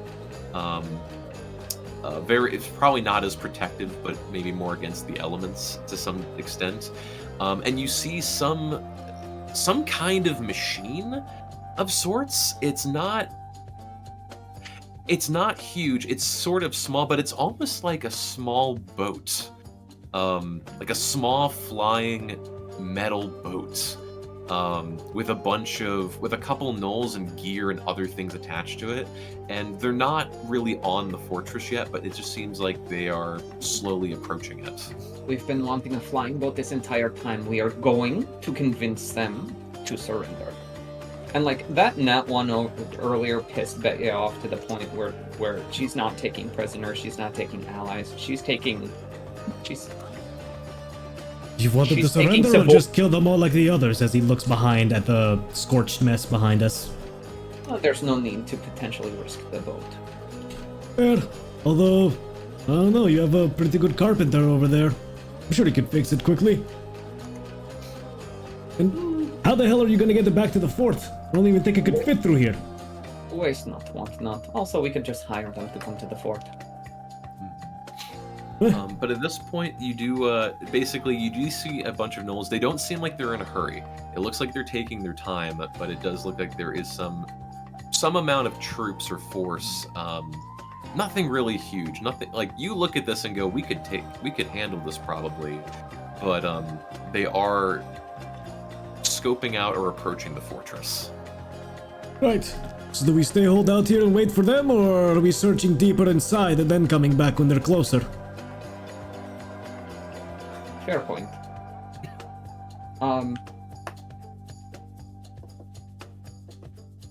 Oh, I've got it. Also, I need to ask, with Shatter specifically. Yes. Let me see. If it's non-animate objects, it takes considerably more damage. Okay, so I'll say at this point also, it took, this also kind of happens at the same time, but the ceiling, because this was kind of a closed-in rocky cavern, the ceiling above actually begins falling, and where the main entrance of this lair was, where the barricade was, it's starting to be collapsed in by rocks and stone. Alright, Betya is going to grab out a couple of daggers. She's going to, very, very seemingly out of character, because that whole persuasion, or that whole thing just pissed her off. She's going to chop the head off of one of the jackal wares, and then use its blood to write welcome, just on the entrance to the tunnel into the lair. And then we're going to book it to the inside of the lair. Now you're thinking. Damn.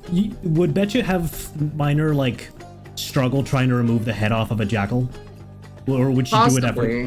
When Slaughterhouse sees you try this, he will tap you on the shoulder and offer help, as he shows you, his sharp as fuck glaive, to offer a clean cut, so you're not just sitting there just chopping, hacking away, and making a mess. Alright, and she'll do the shrug thing and step aside and give the hand that says "have at it." Just an executioner's cut on the head. Good. All right, where do you want it? if you can hang it right there. No, put it on this spear and then stick it in the ground. Yep. Seen this one before. This should work. They're pretty primitive. While this is happening, would Slaughterhouse take a peek out the outside as well, or is Slaughterhouse staying inside? No, yeah, he's been with Betcha. Okay, I need you to make a perception check real quick. All right. Ooh. Swear to God. Let me see. Oh, sorry, I was looking at the stream. Secret chat? Slaughterhouse, maybe in secret chat.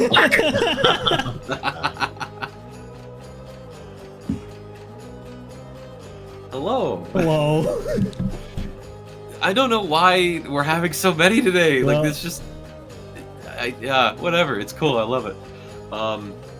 You have this moment where you quickly want to assess the situation and you check the battlements.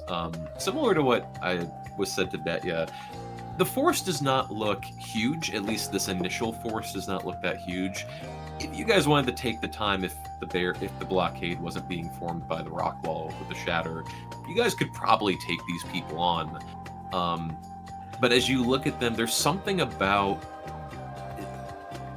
you look at the gnolls in the distance, and they're quite blurry, but you have this weird feeling that when you look at them, you think back to the dead gnolls that you found in the cave.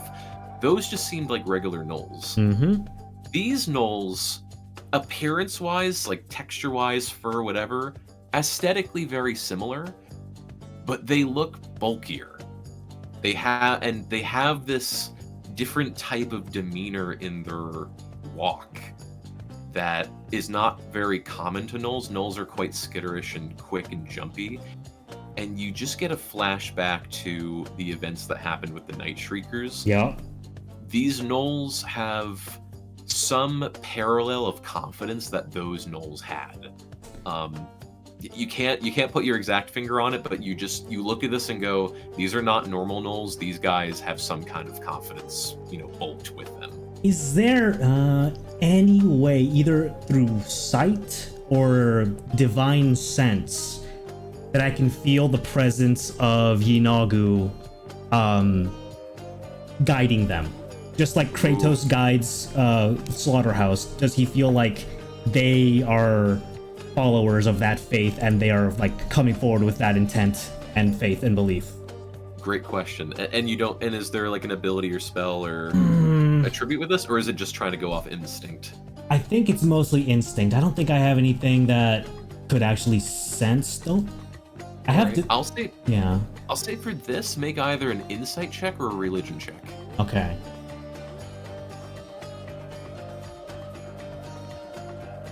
Yeah. I swear divine sense was a thing. Am I crazy, or is that paladins? Oh well. Insight or religion. Insight Got or it. religion. I'm gonna try insight. 19. Okay, so you staring at them, you don't have the exact answer, but you have this very strong gut feeling that when you look at them, it's like the only time you've ever encountered gnolls this direct or with swagger almost and confidence was gnolls touched with the essence of Yinogu or worshipping Yinogu in the most direct sense. Not in just gnolls. All gnolls to a degree worship Yinogu just by their natural nature, but there's a level of gnoll that is even deeper when there's a direct connection with Yinogu. These hint to that relevance. So if there are a lot more of these guys, it's bad. All right. All right, let's head back. Type of way, but enough that I got weirded out by the shape of it. I I would like to see. You betcha. After Slaughterhouse has looked over the incoming army that he wasn't even expecting, there's a slight giddiness and there's a clear smirk / smile spreading across his face. Oh, these aren't regular. These are much stronger. These are the ones that I fought in the caves up north. Worshippers of Yunogu. What the hell have you guys done to piss them off? It's not us that pissed them off. This wasn't our location to begin with. Well, they're coming here anyways, and let me tell you, they're coordinated as shit for most gnolls. So, if we go deep into the caves, we can expect a pincer attack. Are they going to be against us? Well, I think so. Yunogo usually doesn't care much for order or alliances with other beasts, with other creatures besides beasts like himself. DM, am I correct in saying that, religion-wise? That Yunogu doesn't like beast other than itself, or gnolls? Yeah, like Yunogo would probably want to subjugate us to their rule rather than having his own, flock join someone else. Yeah, and I'd say you would know this naturally with the religion of Yunogu, especially with past experience. As far as Yunogu as a religion, it's most common with gnolls. Other creatures can partake in it. Essentially, you're either in or out. If you're in the worship of Yunogu, you have this insatiable hunger to eat, to kill, to slaughter. So it's less about the creatures that are aligned and more so, are you with us or not? So, those poor bastards, points to the charred corpses in the room we're in, they were willing to talk. Not these guys. Not ever. Not now. Well, this entrance is caving in, so we might as well just, step on the inside so that we are on the portal side of it. Fair enough. All right. And as Slaughterhouse and Bet you rush in, some of the rocks have fallen, but by the time you get back inside, I'll shield that, yeah. You guys quickly rush through as the ceiling gives way more way, and pretty much part of the hallway as well just collapses from the ceiling. And some of the jackal-wares that Wanye had burned to a crisp, their bodies are they're paste now. Yeah, it's kind of bittersweet, and perhaps there might have been some jackal-wares still in the back rooms, like where they were sleeping. They might be currently trapped. It's a very tragic end for the tribe at the current moment. So you guys are currently safe and blockaded and barricaded in this room by the natural rocks. Wanya and Baldr are still by the globe. Balasar is minding the boat, minding the tide. How does Betcha look, Dylan? Are they hiding any like emotion, or are they visibly upset? Oh, they're visibly upset. All right, Slaughterhouse will be like, Are you holding up, kid? As much as I need to. You look like shit and you didn't even go through battle. Yeah, well, that is the thing. We should have easily been able to persuade them to their side. I've never on this plane met people so obstinate and against thought. Well, weren't they ruled over by a dragon? That kind of changed their mentality a bit. That's fair, but the dragon is no longer alive, so... I mean, who the hell really believes... that a dragon's been killed, Unless you show up with the corpse itself. A few scales here and there, they could have just been chipped off. Know what I mean? Yes, I do. Well, at least we've still got our mission. Right? Wait. Can we sketch the globe, DM? But sketch it like you're just trying to take note of what you can. Actually, Well, yeah. Well, Wanya, do you have paper? I do. You have like 5 sheets of paper. I actually don't know. I definitely have some paper though. I have a scroll. Does that count? I mean, I just need I can well, give me whatever you have. Well, I guess we could just use random objects, or we could take these leaves off of the palm tree even. Anyways, Baldrus will take whatever sort of, if we can manage 5 sizable things, and he's going to pull out his blurry all-purpose tool that we pulled out of the worm, and I can, using magical tinkering, I can create a picture magically that just permanently, like a static picture on basically any sort of object, and so I'm gonna make 5 of those and cover as much detail as possible with of like these maps and the dots and the island in its current state, just so that we have the guaranteed documentation of what this currently looks like. Gotcha. Yeah, I'll say, especially with the time that everyone else took outside or dealing with the jackalwares, you guys take whatever time you can to sketch and record whatever data you can off of this. And with that, the 5 balls that would still be saying Chwak's name in his lairs suddenly go silent. They've still been going this whole time? Until I make a new one, they just keep going. They never stop. There's no limit. It's been a Time week. limit on them. Didn't you make one at the other Dragon's Lair? Maybe. I mean, well, if I did, then that also is done. I've replaced all of my previous magical tinkering things with these drawings. Ah, dang. Okay. And I put them in the bag of holding so that we don't lose them. Gotcha. So you guys get some decent documentation. Alright, well, we're done here, and it appears, and Wandy's gonna point to the charred corpses of the jackalwares. We're done there. You can't even see. You can't even see them anymore. Do I hear them, DM? Screaming in their rooms? At this point, no. Okay. Do we have anyone who can give us the power of breathing underwater here currently? Are we going You guys to have the one of water? those? Do you not? Do not all parties usually? Yeah, I think he's like halfway to the ocean right now. Oh, I but we guess did. Persephone did have that, but we never really needed it. Never went to any water places.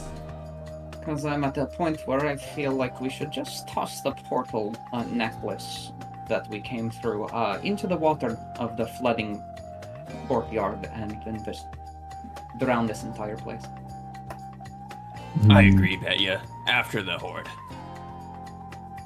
Oh, we still have a dragon to fight, come on! Yeah, we'll clear out the horde, get the gold. I'd like to requisition this, and Wandy points to the globe, but we can always flood this place out. Wait. Might as well do that later. If those gnolls get to excavating and find a way in through your cave, it'll be trouble, so it's a good option for later. Alright, then let's go kill some rust creatures. The dragon. So 2 things. First off, I kind of want to call the title of this episode now "Last of the Tribe," but the punniness is "The Tribe Has Spoken." Survivor. But getting back into it, I'm gonna do something before we go more into Thorkar's lair. I just want to get these done and out of the way. Clyde, I already know what one of the 3 books that you've collected has in it. Oh. Can you please roll 2 1d100s, please? Yes, Fuck this sir. up, Smog. Here comes a Powerful 42. books. It was almost half. And exactly 100. Oh shit, bricks. Oh man. I saw the 0, I freaked out. Yeah, I was gonna say. Not bad. Okay, so 30, 23, and 70. So those will determine the quality level of the 2 other books that I know you have. Okay. Gotcha. Funny enough, that kind of is How to Tame Your Dragon. How to Tame Your Dragonborn.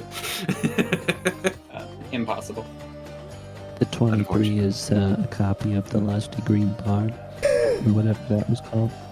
You mean what? The The Argonian made one? No. But Baldur's checked out some sort of smut novel from a bookstore a lot long ago. Oh, I completely forgot that there was a whole porn book arc at the very start of this campaign. Of course We gotta there get is. ChatGPT to write that for us. I don't remember the exact title. It was something about a green bard. I think it was called The Green Bard, yeah. And it's definitely an elf as the main character, just to piss Wanye off. There we go. Okay, so you guys begin venturing down into Hate fetish. Thorkar's lair, if that's what I hear you. Is that Yeah. right? Oh yeah. Yeah. Hell yeah, brother. Just to clarify, because we were looking at the globe, there's a giant Knoll army coming here now or something. Oh yes. It's not that big of a deal.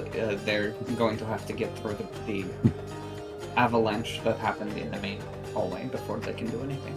The bigger deal is that they seem to be of the same group I saw back at Jubik, so they're spreading.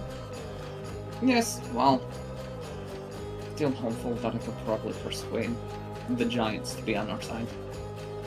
Oh, we should get that fire giant to come here and talk about the dental benefits. Oh, right, yeah, we'll be sure to do that. One day is gonna You Kinda think he'd smirk. let me turn him into a vampire? the fire giant. Yeah, wouldn't that be kind of cool? It'd be pretty hot because he's a fire giant, you know. Is that your fetish, Wanya? No, I mean it's like flames. It's a pun. Wanya's gonna. I thought dragons Back and into that giants cave. weren't supposed to like each other. Interesting. God, I can't do footsteps at all, but the Yeah, why footsteps are are you louder and they're snapping pouty. your Yeah. Just tap your desk. Wanye's feet are very sweaty. There we go. Yeah, you see, his feet are very sweaty. He's like slipping Here. across. You know? Here, I'll do you a favor. Leaves wet footprints wherever he goes. Just clap your hands. Yeah. With all the jackalware blood. Yeah, he has Dr. Scholl's, you see. That's why I make the squishy noise. And he You should- is... You should have just done the Hamtaro noise of them walking. Patter, patter, patter, patter, patter. Well then. Oh, bad. Man, Oh, just brought come it on. back. Tiki tiki, kush kush, Hamtaro. Gives me an idea. I'm gonna make Dr. Minoxidil's. I love that anime. Whistles. Here, Alright. I'll fix your issue of sound. Let me go. Okay. Should I am streaming this to. So the, Well, it's pretty... Do we have to have splunking gear, or is it pretty much...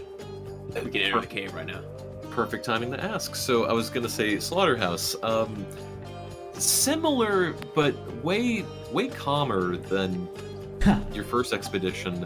You remember that to go into the cave, you pretty much had to take this giant long rope and climb Yeah. a very long way down. Thankfully, this one has a bit more ramp to it. You might need to slide down a little bit, but you don't need to do, at least currently, any massive spelunking sort of gear. From what you can tell as far as the cave itself, you know what, Slaughterhouse, make a nature check. As I'm doing this, I'm gonna cast light on a nearby stone and toss it down. Okay. And then I'll make a nature check. Okay. And for the most part, it's quite dark. It's quite dark, but there's like some amounts of small light. It's not that there's glowstone on the wall. That is not a thing here. But it's quite dark. The light, for the most part, does its fair amount of job. From what you can tell, you could guess that maybe this was tunneled by a dragon, but it looks more to the size of a giant worm of sorts. At least the original digging of this cave. And you're sure there's a dragon down here? He starts squinting, speaking slightly slower to Wanye. Well, there's definitely a dragon's horde down there, and you know, when there's fire, there's smoke, or where there's smoke, there's fire. You know how the saying goes. We do. Where there's It's liars, there's philosophy, punishment. And he will begin fastening rope to a sturdy spot to be able to go down. Wanya's gonna whisper, "On this like it," and he's gonna look down inside. Was that a weird, like, Freudian slip of Wanya killing the Jackalers? Where there's fire, there's smoke. Alright. DM, I would like to turn into a bat. Of course. Alright, sick. Ah, fuck! Got me off guard. You guys got those items. I should get your... I believe you made something. I should use that. Ah, it really is a vampire. Well, it's. Oh, I can't talk. You just hear this, like, minor shrieking after Slaughterhouse says that. Seeing Baldrus turn into a vampire, Wanya's wings are gonna sprout once again, and he's gonna start hovering, he's flapping, getting sand everywhere. This is so OP. I can't use blind sight while deafened, but my cape prevents me from being deafened. There we go. Here's hoping. Yay! Yay. Yeah, sick. Does it flap continuously or just once? It stopped. It's like. Oh, yeah, it's going. It's stuttering. It's stutter flapping. It's like That's the clock. good, Gosh dang it. That's alright. It's a bad. It's not that's alright. all that counts.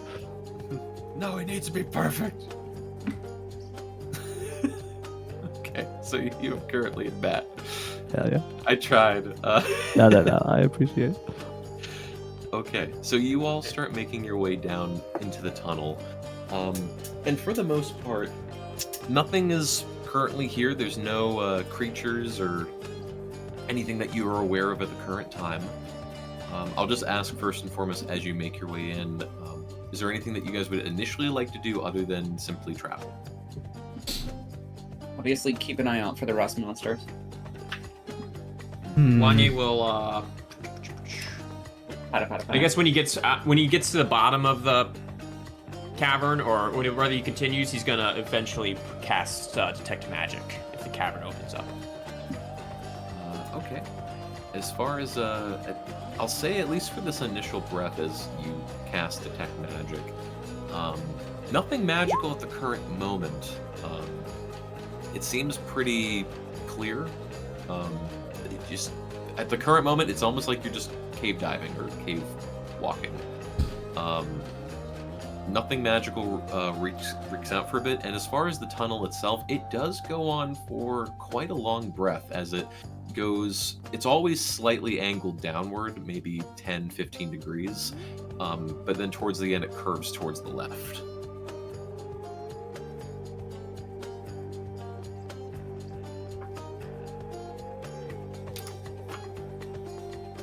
Alright, well, keep your eyes out for gold, guys. You'll see a lot of shimmering. I don't know what a rust monster looks like, but we'll put it down quick enough. Okay. As we're walking, You Nasir's just sliding in a obsidian claw across the surface of one side of the hole. Okay. It's like nails on chalkboard.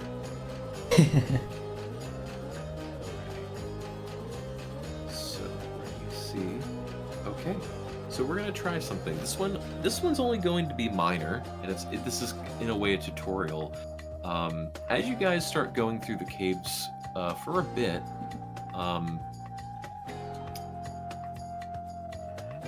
yeah, we'll do this. I know the order I want to do this. So you guys walk for maybe 10 or so minutes, and then eventually through the curve, you see this giant opening in the left-hand side.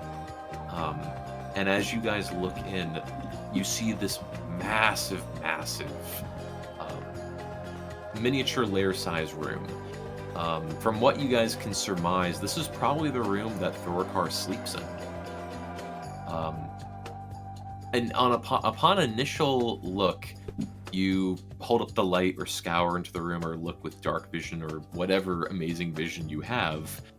At first glance, there was no other creature in here. There are some stalactites along the ceiling, I believe.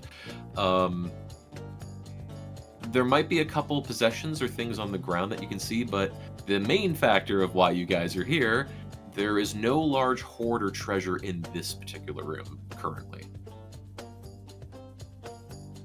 And nothing on detect magic. As far as detect magic, at the current time, no. Okay. So is your dragon a coward, or what are we doing here? Well, we're here for his horde.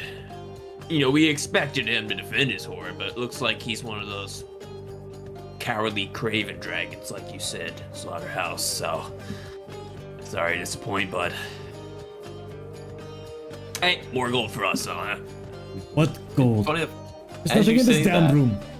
As you, Slaughterhouse, as you say that, funny enough, you take a step forward, ching, you hear this tiny clink as you look down at your foot, and covered in some of the dust or dirt as you step forward, you see maybe 3 gold coins get kicked out from where you stepped.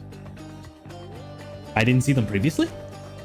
No, they were covered in dirt Oh. at the current time, but you just stepping forward, kicking the dirt, you revealed 3 small gold coins.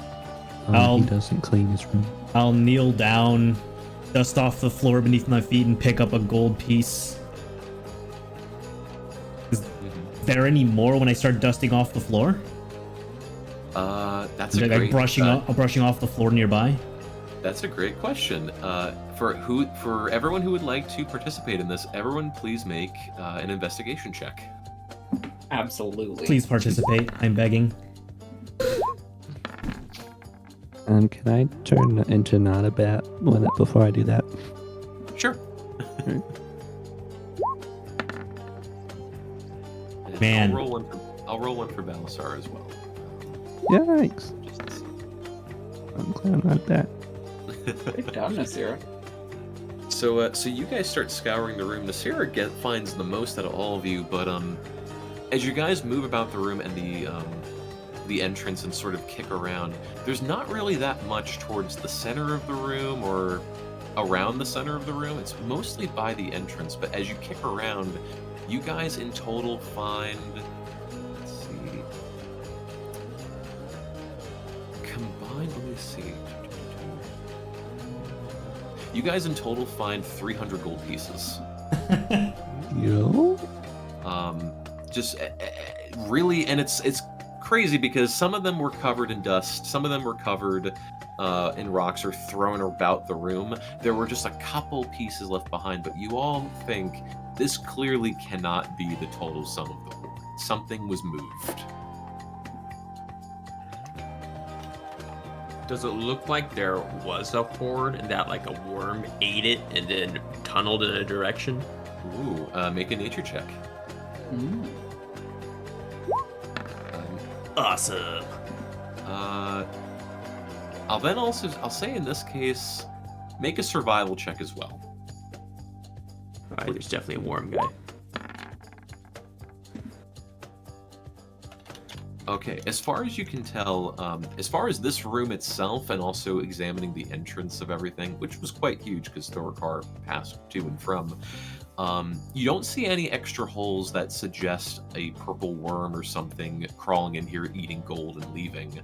But looking at the ground and studying it, you get the impression that not just Thorokar, but small feet of some sort, and tracks had led into and around the room a lot.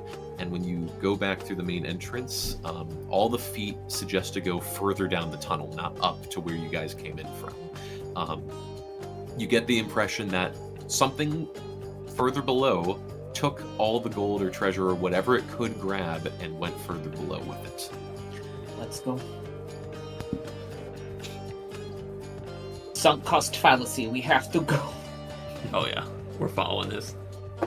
All right. Betya, are you the first to leave the room? Yes. Secret chat, secret chat. Secret chat. No. I'll say at this point, you know what, Betya, make a perception check real quick. Come on. 28. Oh, you easily spot this. Something immediately, thinking back to you being completely paranoid, and thinking what would happen if this was a horror movie. You immediately leaving the chamber look up, and It's really not that huge. It's maybe just over half your height. But you notice this bug sitting just above the doorway, way high up, staring down at you as it chitters and just... And these antennas sticking out from its head as if it's trying to dust and smell around. You guys are on this map, but just to show you what it looks like, you see this rust monster with this purplish, bluish aura and shine all over itself as it starts sweeping. And at one point, it makes eye contact with you and starts slowly skittering its way down the wall towards you. All right, to arms, men. We've got some rust monsters to kill. Oh, and Nasira. Did not mean to misgender you. Here we go. So as this one rust monster moves towards you, is there anything that you guys like to do, or are you just going straight at this thing? Oh yeah, I'm just gonna fire a firebolt, but Yeah, I think...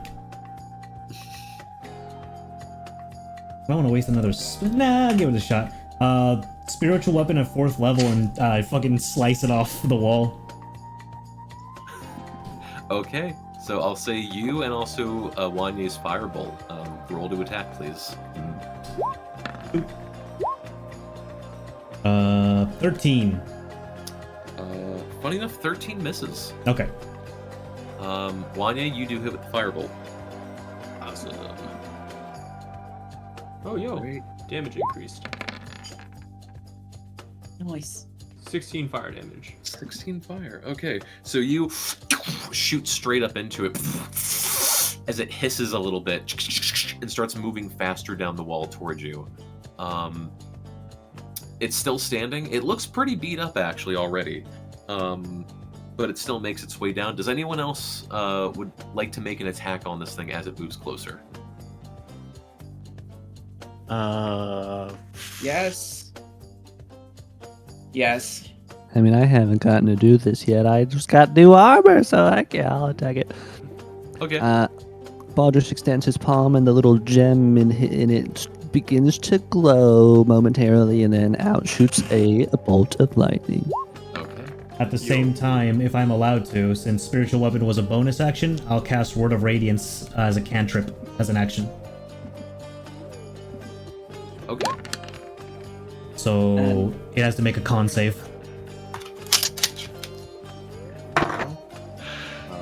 It failed the con, and 15 just barely hits. All right. I'm also 7 damage. Alright. 9 And radiant. also, this rush creature now has disadvantage specifically against Baldrus. Okay. Sorry, there's another thing.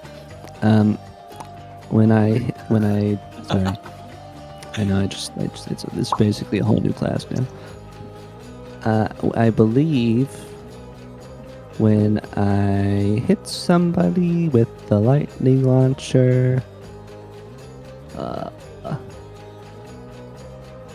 it glimmers in magical light until the start of my next turn. The glimmering creature sheds dim light in a 5-foot radius.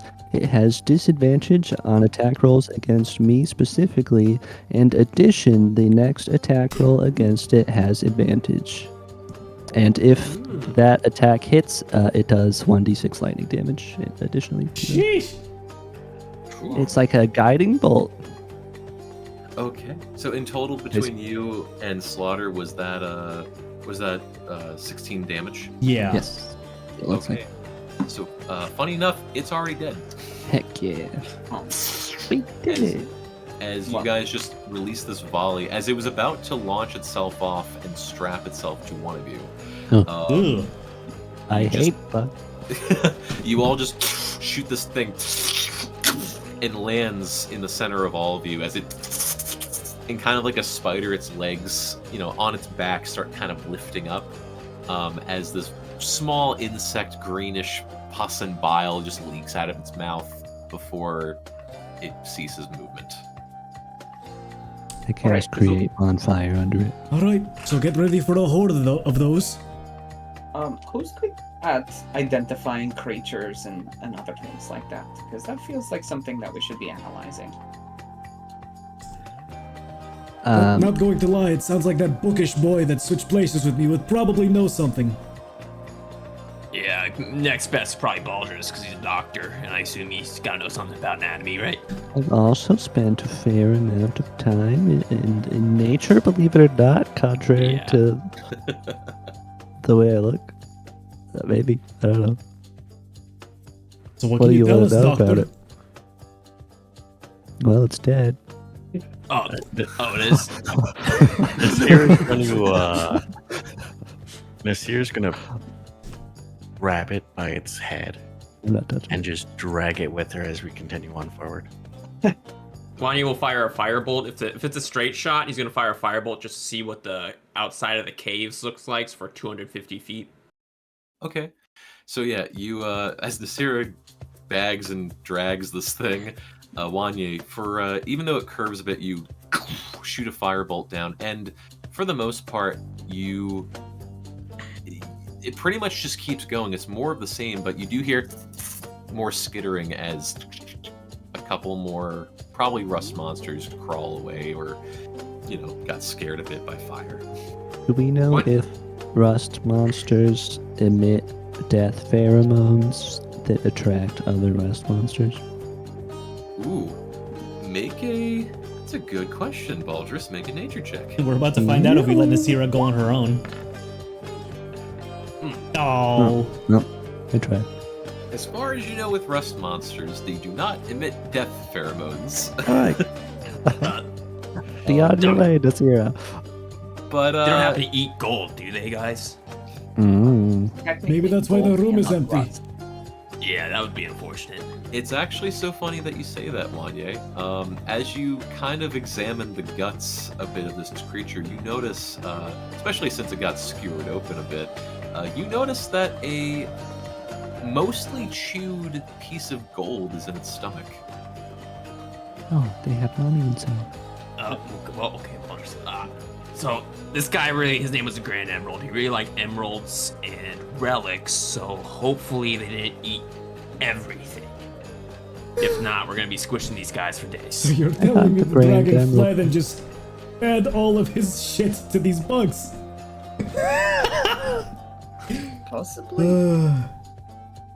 I don't know. Gold doesn't rust, so it'd be worth it to try to slash them all. We could melt it all down at the end and reform it. Why don't Coins we at just... worth. Hey, Wanya, did you hear what he just said? Melting gold. Fire! Just burn all of these creatures. Alright, I'm ready for him. Have it. Don't get us trapped with the smoke. What's the lighting situation before we go too far? Dark. Very dark. Okay. Our items emit light, though, remember? Yes, but my good sir, my good Slaughter. Yeah. Can you see in the dark? Nope. And as you can This guy. Okay. Let's give 300 feet of dark vision to Slaughterhouse and Wanye. And I'll say as you do this, the math kind of usually, especially with common rust monsters, you are correct. Gold does not rust. However, these creatures, as the War Sands Desert usually makes twists and turns on nature itself, these basically can consume gold, as well as magical material. Basically, nothing metal or magical is safe. Okay, we need to kill these things right away, otherwise we might lose. They're gonna eat all our... I will say this. This was already, I wrote all this stuff a while back. With all due respect, I tried. You're fine. Hey, but you said there are gems here, though, They don't need gems. That's true. Well... Wanye and I hauled up a big one that one time when we were forced to slave in the mines. Exactly. Back in the old days. We're gonna find that gem, Baldrus. We're gonna put it above our mantle. Suddenly, Onward, Med. Orcus's Nasir takes the twin lead. brother Borcus appears. No. Yeah, flashback. Oh yeah, this is really nice. He has a gem on his like ring. Where'd you get this? I'm not that kind of DM, I promise. Orcus, my favorite Disney movie. Alrighty, so you guys are traveling further down the tunnel? Yeah. Mhm. Yeah, as everybody was discussing this, Sierra kind of didn't bother stopping and just kept going forward while dragging the bug. Okay. I run to catch up. I'm going to Yep. post Slaughterhouse this will run to just, catch up. just for reference, because this will affect any creature that I hit, basically. Gotcha. So your fists now are a guiding bolt. Yeah, basically. Cool. It's a level 15 class feature, or level 15 class feature, so like it's not. But yeah, basically. Okay. So I will say this next part. As you get to the tunnels, to your surprise, but it makes sense. There's a point where the tunnels actually diverge. You notice that the tunnels split off in two, actually. So we will be doing this more, but Splitting the party. I mean, it's a long term. We might possibly do this more in the future, but I know at least for this dungeon, so to speak, there will be parts more for this. So this is kind of the easiest that we'll get. Of the 6 of you, I need you guys to choose a navigator. Betcha. Probably What is bet, the yeah, navigation rule going to be? Okay, so the navigation rules for whoever the navigator is, you may the first thing you do is you must determine the pace. You can travel whatever you're traveling. It takes an hour to navigate at a fast pace, 2 hours to navigate at a normal pace, or 3 hours to travel at a slow pace. Your pace can determine whether or not you were found by certain creatures, and also what kind of creatures. You must make one survival check. If you pass, basically you need to make a survival check. If you go at a fast pace, it's a -5 to your check. If you go at a slow pace, again 3 hours, it's a +5. So basically you get to decide, do you want to go slow, fast, or normal, and you make one survival check. Betya is not good at survival checks. Well, I mean, she is. She's got a +5, so that technically would negate any detriment that we would have. But anyone got better than a +5? Baldrus, how good are you surviving? You know, you're a vampire. You have eternal life. You gotta be pretty good. No, I'm actually not very good at all. Okay. I just read about survival. I've never actually done it. Right. Did I hear Sierra Brandon? has a +8. +8. Holy shit. Good job. That's why that dragon couldn't kill her. And Just for Nasira. clarity. So Nasira is the navigator here? Yeah. Which is funny because she was the navigator when you guys went into the woods, the western countryside. How funny. All right, Nasira, if you are the navigator, first and foremost, do you wish to do normal pace at 2 hours, a fast pace at 1 hour, which has a -5 penalty, or a slower pace at 3 hours, which gives you a +5? Yeah, we're not afraid of things. We're gonna go at a fast pace. Okay. Let's go.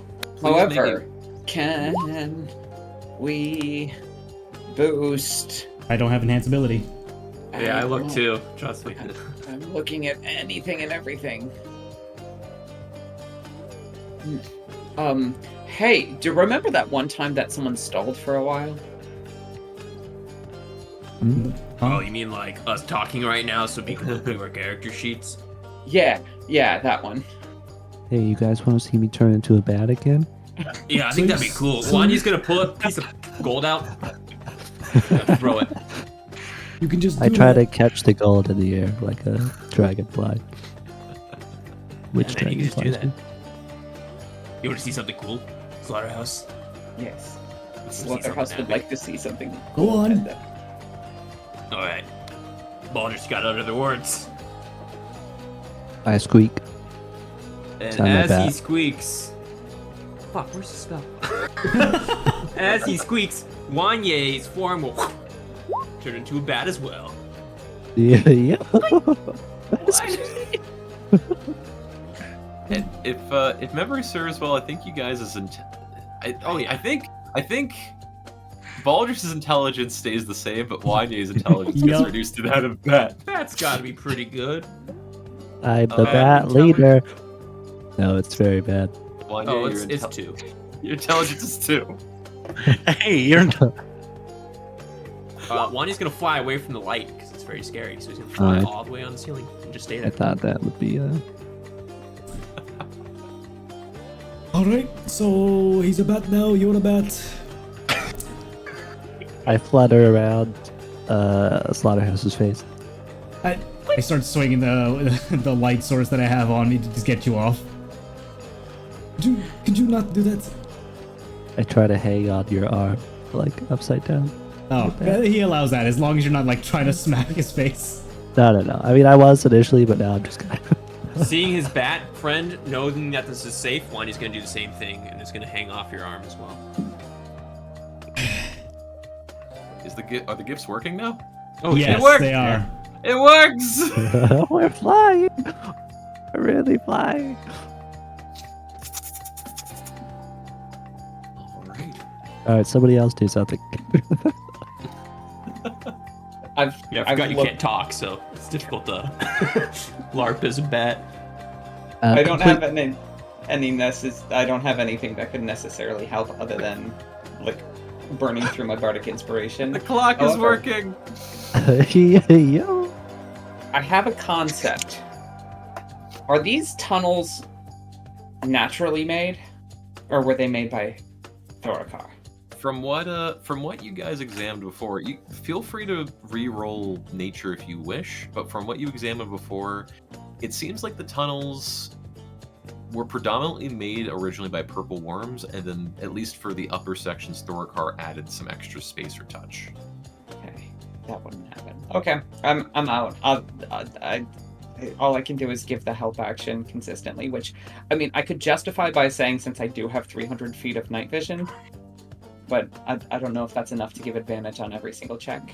Yeah, this one is basically just a standard survival check. Okay. So Nasira, at a fast pace, please make a survival check with -5. Oh, wait, before Nasira goes, Baldrus, as the bat flies up to her with a piece of parchment paper that has a jetpack drawn onto it, and he gives it to you, and you now have 10 casts of the jump spell. Because I had made this as a spell storing item that I was going to give to Balasar, but he's not here, so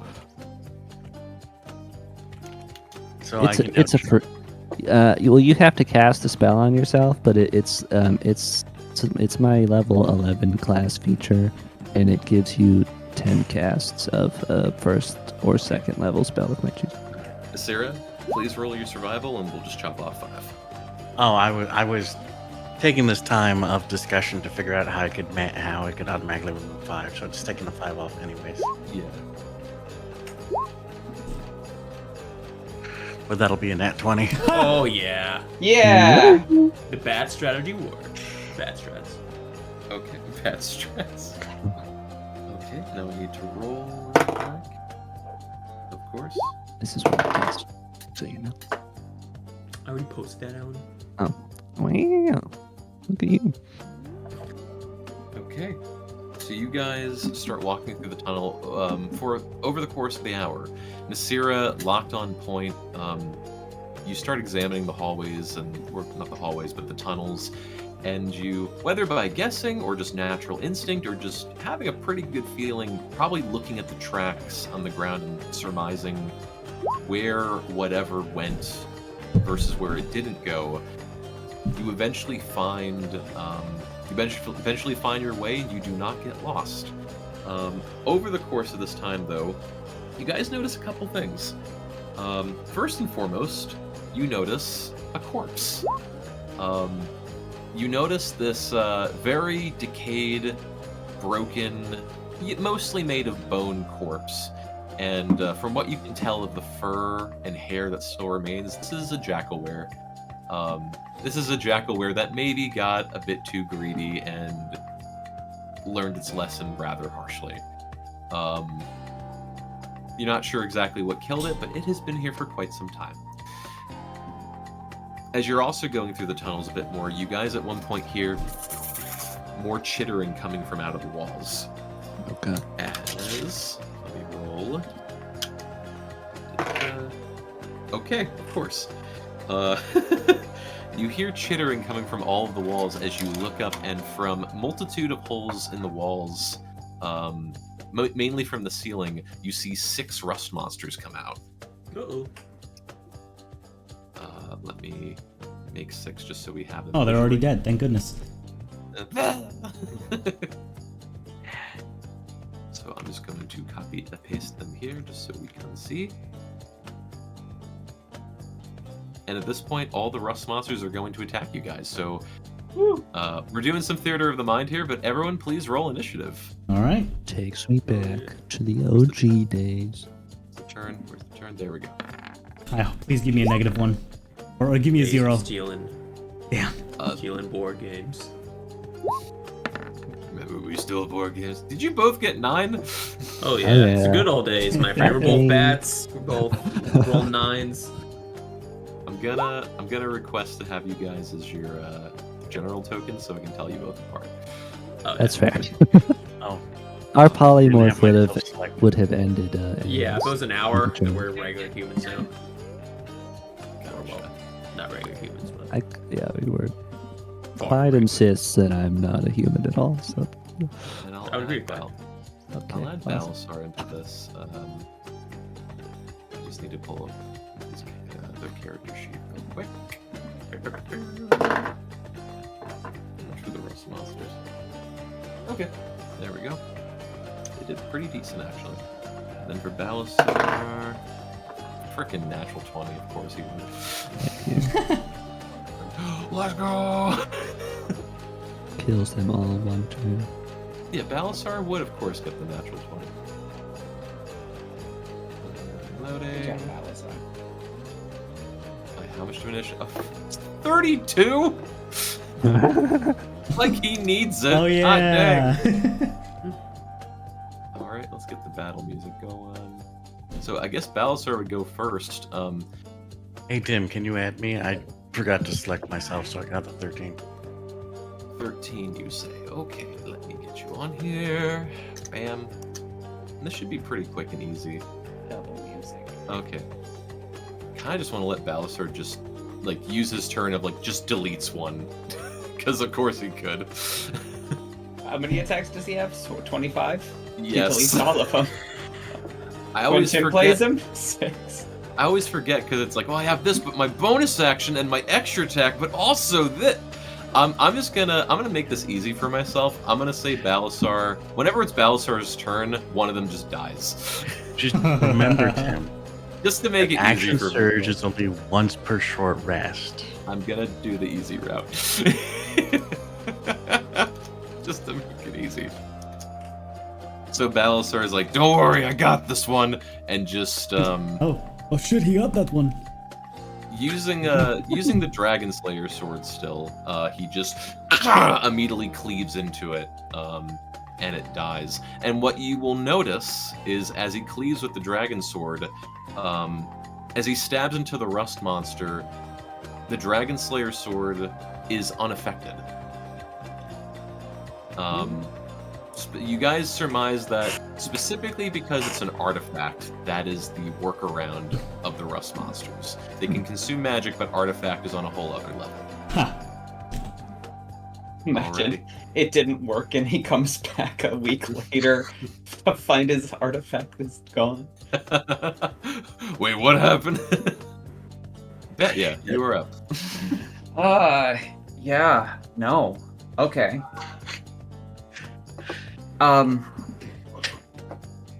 Frick this, the action economy. I don't know what's gonna be most effective. I'm gonna hold my staff up and twirl it around just so it gets a little bit of motion going through it and causes some of the air to vibrate and cast a musical little eldritch blast at one of them. All right. Okay. And we'll do it as we'll do top left is 1, top right is 2, and then back and forth 3, 4, 5, 6 is dead. Okay. Oh, okay. So which one would you like to attack?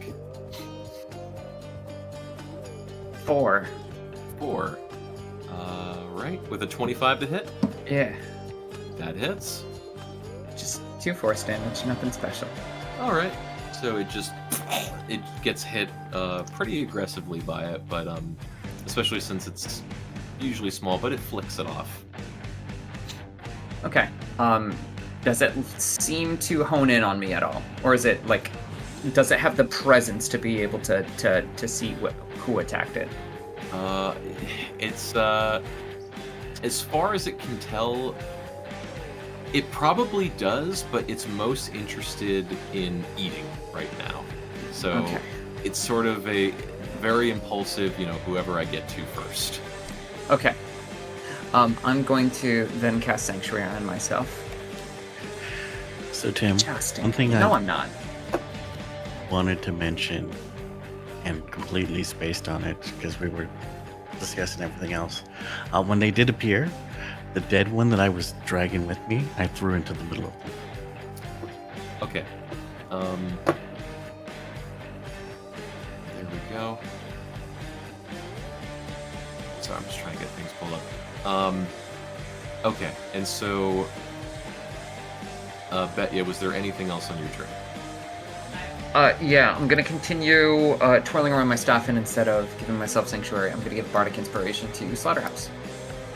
All right. Okay. And the music passes through your body and feels a little bit stronger. Not Oh, that you're not strong. oh, we're doing Great Weapon Master then. Okay. So if that is your turn, then Nasira, you're up, and you chuck the rust monster into the dead one to the center. Yes. Okay. Well, I would have wanted to do that as soon as they showed up. Okay.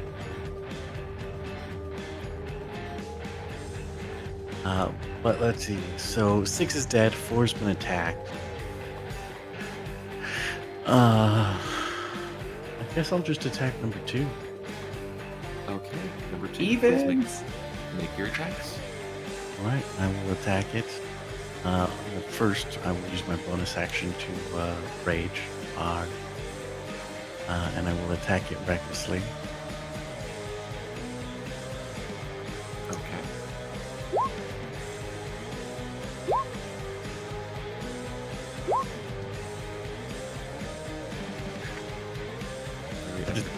As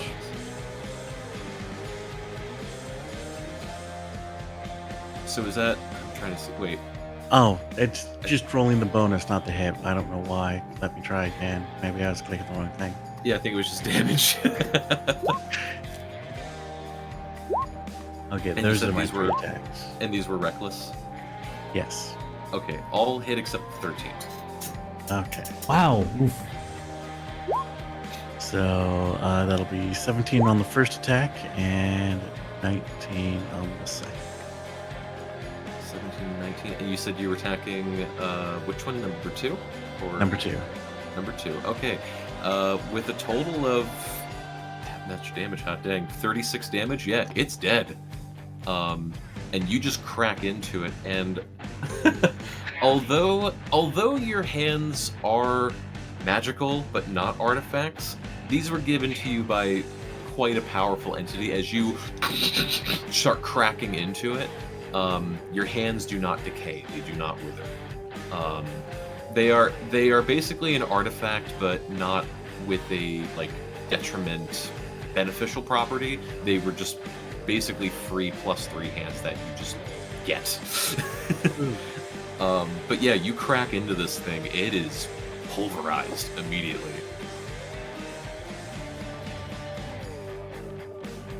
And that will be my turn. Alright, next up are the rust monsters. I am going to roll for each of them who they are going to go after. Let me ask first, does someone in this party not have I think you all have something magical, but does just to clarify it, I have your sheets pulled up. Does someone here not have something or have no metal and magic on them? I have no metal. I have no metal but magic. I have a few metal daggers. So no. I have both. I have Oh, I have regular daggers. I have leather armor and I have darts. Okay. So I'm gonna roll for each of them to see who they go after. Alright. And Should we like space our tokens out so you could put the ones that are attacking us in front of us so that we're not like That makes You know sense. what, constantly asking like, hey, which one's attacking me? Or Yeah, great question. I'll move you guys as tokens on top of the rust monster. Oh, okay. that- all right, cool. Yeah, that way, yeah. And I'll go by rolling the d6. I'll go by who's in chat, and I'll put Balasar as 6 if I roll a 6. Gotcha. Okay. We have Betya. Okay. Of course. Hold on. We have Baldrus. Hello. We have Wanye. And we have Balasar.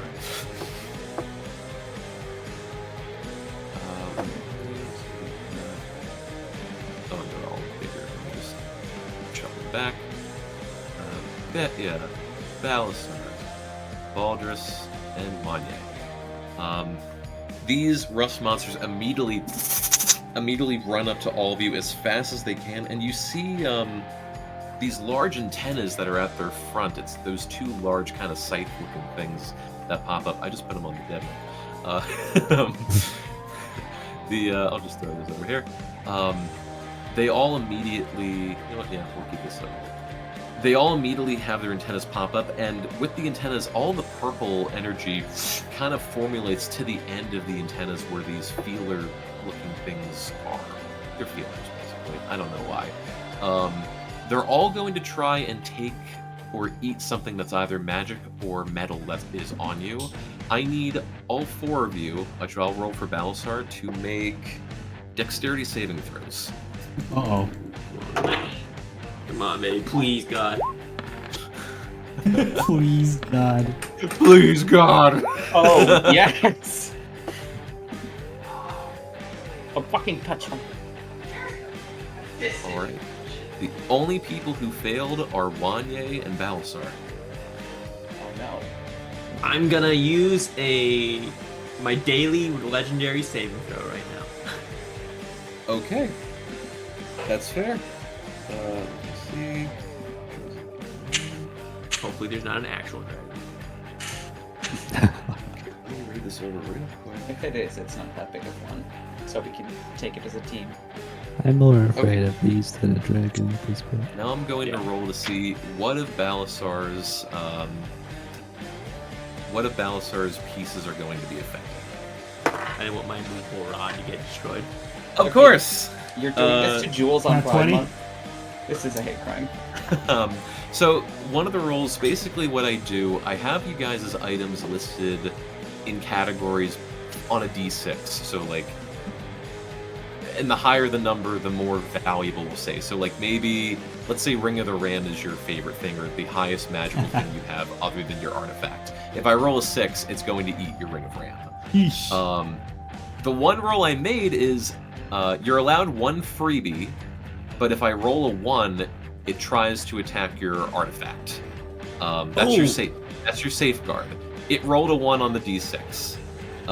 So Balasar's freebie is gone as the rust monster tries, the one that didn't get killed by him, tries to eat his dragon demon sword, player sword, and it tries its best to pull off some of the magical essence, and it seems like it's feasting off of it, but the magic doesn't go away.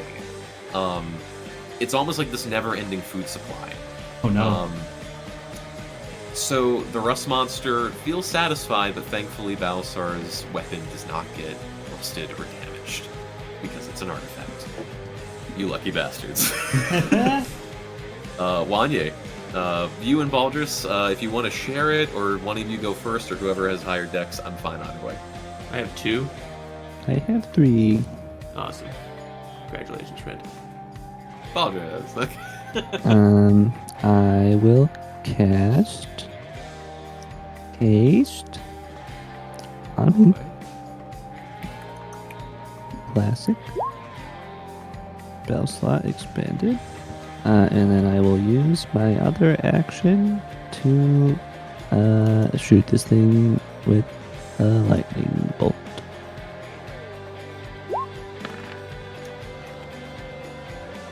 For a 14 to hit. Let's see real quick. 14 to hit. Yes. That is going to miss. Oh no. Alright. Well, that's all I have. That's fine. I think that's all I could do. Well, how are we theater minded? Can I move away from this thing? I'll say since it's quote unquote latched to you, you can move Okay. away, but attack of opportunity by it. I will risk it. This one's just gonna try and bite you. Ooh. That is going to be a 21 to hit. That would hit me. Actually, no, it doesn't because I have haste and my AC is 22 now. Of course. It would have hit me. Why if wouldn't anything hit you, Apologist? if I hadn't done that, but I don't know Okay. why that rolled, but haste Just gives rub me. dirt on the DM. Sorry. By the way, I have ace, but Well, I clicked the little D&D Beyond button next to the +2 to AC for haste, thinking it would display it, and it rolled the dice instead. Okay. Well, regardless, it tries to bite you, which these things, their antenna is worse than their bite. But their bite's still kind of vicious, a little bit more. But you just barely back off and nimbly get away from it. I don't know how big this room is, but I will move as far away as possible. It's pretty much the size of one of the desert worms. Okay. Cylindrically, yeah. Wanya, you're up. Wanye is going to extend his hand, and you see like a force, like Kylo Ren force, come from his hand, and you see the bug. It's like that's what it makes, the noise. And he's gonna cast Mind Sliver on it as he tortures this bug mentally. Has to roll an intelligence saving throw. Which bug again? The one that's on you? Yeah. Wisdom save? Intelligence. What's the saving throw? 18? 18. Oh yeah. Damn, I wish it was wisdom because it would have passed. Really? It rolled a 19, so 15. Yikes. Yeah, it's gonna take 15 psychic damage. As you see its brain just sort of blister and, a bunch of ugly fluid starts pouring out of it. And that's not all, as perhaps Baldur's, whoever's nearby me will smell some faint cinders and smoke as Wanya's mouth exudes bright orange light, and he's gonna blow fire, and if I can get another one in the cone as well, I'll do that, but... I'll say just this one. Okay, and it'll take minus d6 on its dexterity saving throw. Natural 20 plus 1. Minus d6. Minus d6? Oh, okay. I did 18 total. It actually passes, so it'll take... it'll take 9 damage, that's okay. Just 9. Okay. Yeah, it the fire goes over it as it finds a way to siphon its magical aura to the front to form kind of a basic shield. It takes the damage still, but it has some kind of maybe psycho telekinetic property. You're not sure how to describe it. Fascinating. And I will end my turn. Steps on by. Slaughterhouse, welcome to the arena. Woo! Alrighty. Who really wants that bug off their chest? Me. Alrighty. Stand extremely still. I'm gonna swing with, I'm gonna first bonus action cast Magic Weapon on my glaive at level 2. So it becomes a +1 weapon. So then I'm gonna Great Weapon Master attack with the glaive. So add a +1. Okay, never. It doesn't fucking matter. So -5 +1. 30 critical hit. Yeah. Shine. Plus divine strike damage as this is an 8th level war cleric ability. It's gonna double this dice, so 20. Jesus Christ! Oh my god. How? So 28 times 2, 56 damage. Which one are you slashing again? The one on Betch's chest. Okay. You hit it so hard it gets isekai'd into another plane of existence. Nani? Okay. All right, see ya. Yeah. 100%. I guess I get to keep my bardic inspiration now. Yeah. Unfortunately, since I've used my bonus action, I don't get to attack again because, damn it, I would have been able to attack somebody else with a bonus action. Anyways, Now, that's let me it. ask. Yeah, fantastic kill. Now let me ask a small question. You slashed only one time, correct? Correct. Okay, so you home run this thing immediately into another, another D&D game. However, I'll read this exactly from the book, but this is also Rust Monster, but it affects magic. Yeah. Any non-magical, in this case also magical non-artifact, made of metal that hits a Rust Monster corrodes. After dealing damage, the weapon takes a permanent and cumulative -1 penalty to damage rolls. Ooh, if okay. it drops to -5, the weapon is destroyed. Yo, okay. Gotcha. So you have a -1 penalty to your sword, and if it happens another 4 times, Slaughterhouse loses a sword. Gotcha. All right. I am adding -1s to my hit. But that's it. That's my turn. And with and it kind of dawns also, probably already, but with a dragon's lair and hoard full of gold and other metals and valuable items and treasures, no wonder that as soon as the dragon left its lair and died, and it was clear that it wasn't coming back, that these guys just zeroed in as fast as possible. Yeah. All right. Top of the round, Balasar. I'm just gonna roll to see. Well, you know what? One's on him, so that's the one he's gonna execute immediately. Just to keep it easy for me. Next up, Betya.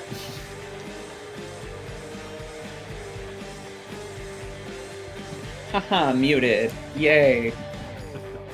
Realized that Wanye's Mind Sliver was successful, so we're going to double the Mind Sliver. Let's do to the one that is attacking Baldrus right now. Rolled an 8, so 4. Yay! 18 psychic damage. And the one on Wanye specifically? I chose the opposite, but let's go for the one on Wanye. Oh, okay, sorry. My drugs aren't fully in my brain, I guess. You had Okay. 15 minutes plus 2 or 3 hours. I know. Apparently, it's not working as much. That's a me problem. Yes, this thing is barely hanging on. It is not looking good. But yeah, you just slice into this thing's brain. As more of the brain guts just start spilling out, it's yikes. It's coating Wanye's face right now, and he is visibly mad at the thing for staining its trench coat. Alrighty. Betya, anything else? I am. Nope. Actually, yes. It's next in the turn order. I'm gonna give the help action to Nasira 30 feet away. Because Alright. time distance doesn't matter when you're theater of the mind. Please get this thing off of me, Nasira.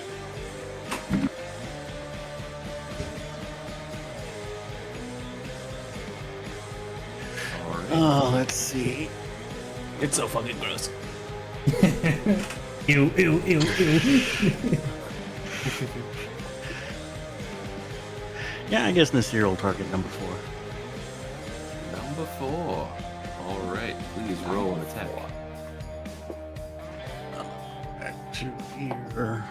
Once again, I'm just gonna swing recklessly.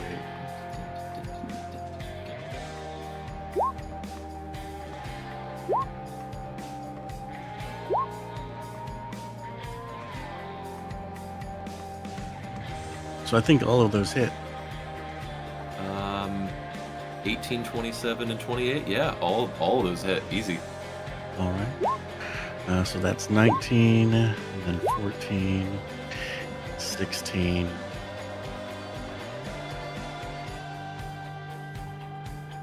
St- 39 damage. 39 damage on the one Baldrus or Windy's on. Number 4. Number 4. Okay, yep, it is pulverized easily. This thing's brains got exploded open, and then you just shove it back in with your fist.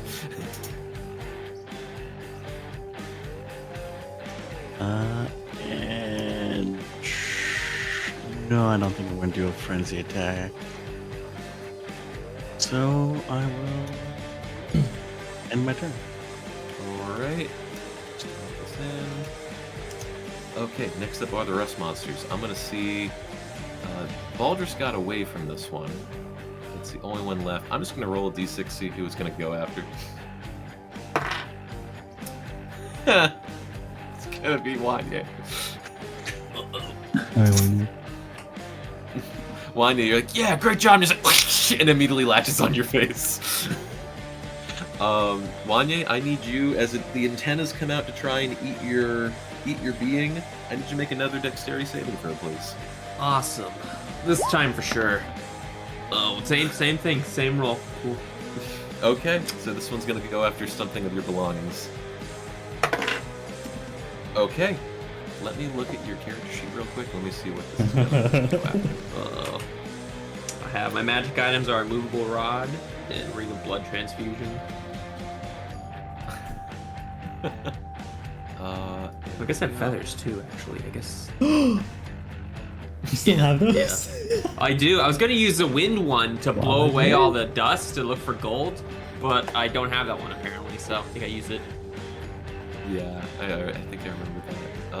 But I don't think are they metal? I think a necklace. Let me see real quick. It might try to eat it. It might actually try to eat one of the feather tokens. Let me see. Oh god. Anything but the swan boat or the tree. I asked to say not the boat. Yeah, because they have metal as far as the material with the feather attached. So yeah, it's gonna try and eat one of your feathers. And of the ones that you have left, it's the let me see, Baldrus. Anchor. So anchor, swan boat, and tree. Those are your 3 remaining, right? Yeah. Okay, so 1, 2 anchor, 3, 4 swan boat, 5, 6 tree. You know what? I'll roll it in roll 20 just so you know I'm not lying or anything. 1, 2, 1, 2, 1, 2. Come on, baby. Nope. Don't destroy my tree. It destroyed my tree. It destroyed my tree. All right. In this moment, especially because it's small, this is a smaller token. It's not like a sword or armor. Yeah, you see this thing crawl to your pocket or wherever you would place it, or it would be your necklace probably around your neck, and you see it immediately grab it with the antennas, and the antenna bristles start rubbing it very quickly but softly, and you see the tree token immediately get eaten and devoured as the feather that's remaining just falls gracefully. And it has this very, for an insect, happy-looking grin on its face. Baldrus ate my tree. Wanya looks The towards tree? you, teary-eyed. The tree. Baldrus.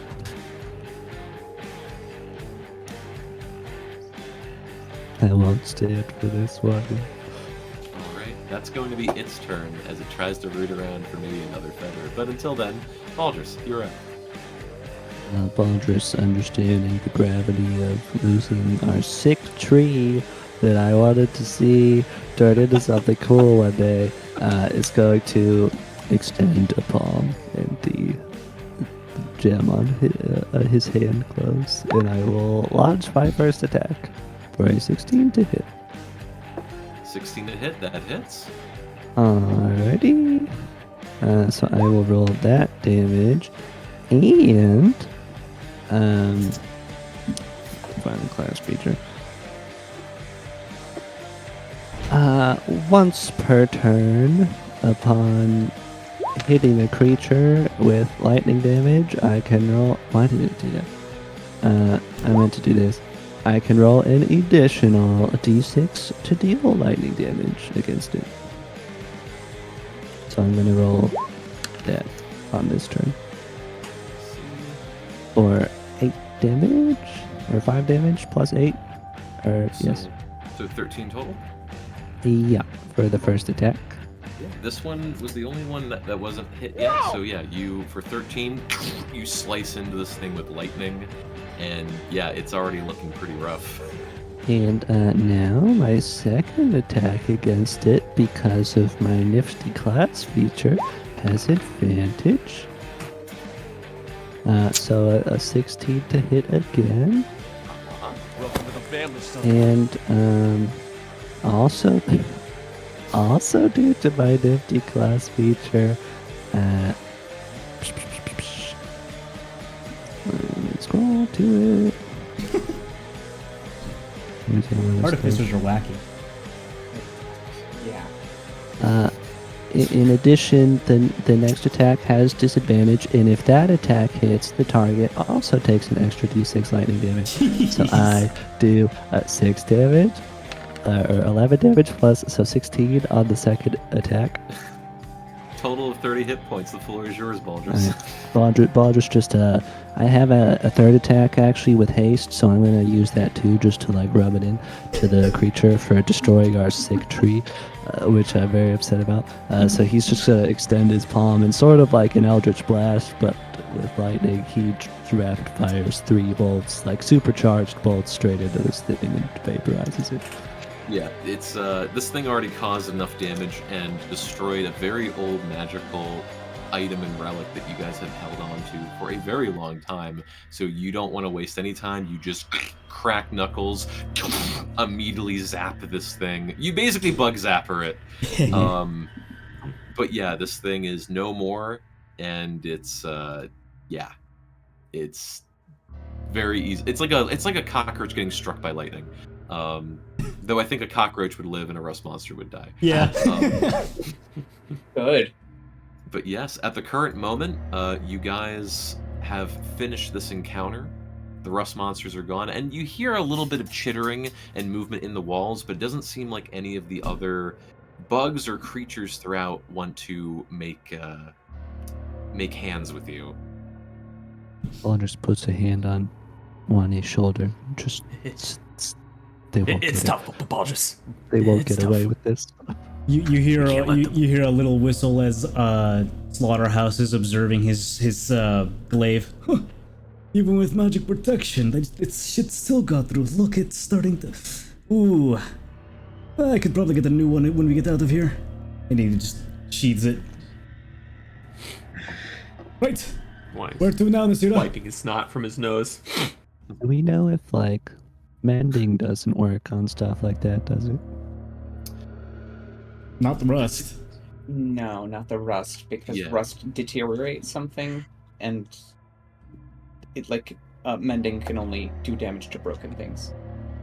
It's usually about stitching things back together versus like the material was eaten Now, pretty much away.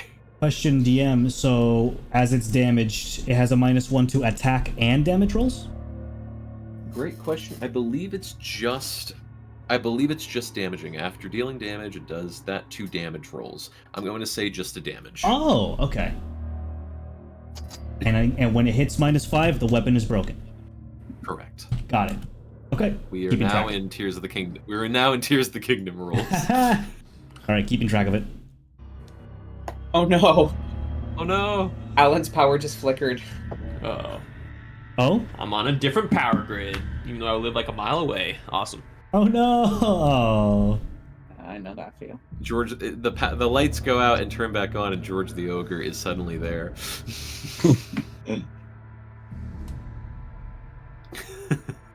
Heard you guys had a outage here.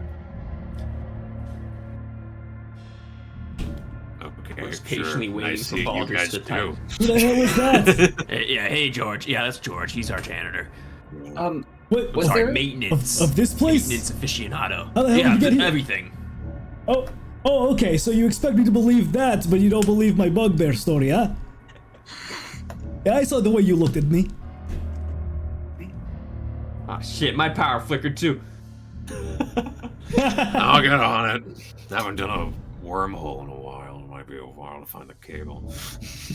And you see him put on like a hard hat with a light and start walking down the other way. We're safe down there. I'll try to get it fixed as fast as I can. Oh, Damn it! Wrong cable. Wrong cable. The cat can still navigate us while power is out. Yeah, you have dark vision, right? Yeah. All right. Wasn't I think it should be in the notes, but wasn't the other joke that the George the Ogre replacement in Jubik was like a spider with goggles or like headphones? Man, I don't actually remember. I remember one was called Jorge, right? I forget which is that.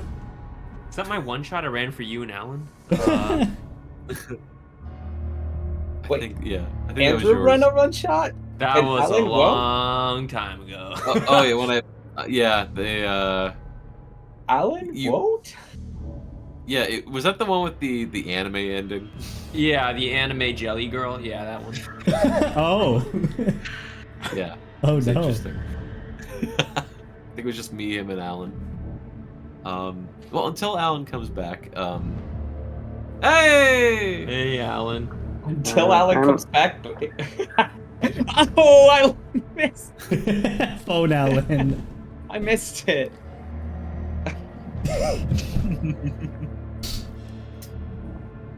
The an iPad currently.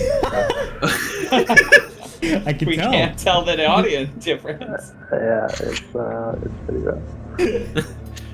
we found a way to make it work. Don't worry. It's just Baldrus, but his head is replaced with a tablet. It looks like my internet's coming back on, so hopefully it'll repeat. All right, but as you guys make your way through the remainder part of this part of the tunnel, Nasira did a fantastic job with navigation, and you guys, similar to before, where suddenly Thorkar's sleeping chamber slash, lair before treasure was moved out was, suddenly to the right you see this kind of pocket open. This very, very brief pocket, and as you look into it, you see what appears to be it's made of iron, but with some kind of protection, like wooden sealment that could probably be swung open really easily. But it looks like a small elevator. What? What? Oh, okay. Is it like electronic, or do we see like ropes? And It's got to be cables? ropes and pulleys. Yeah, I assume so.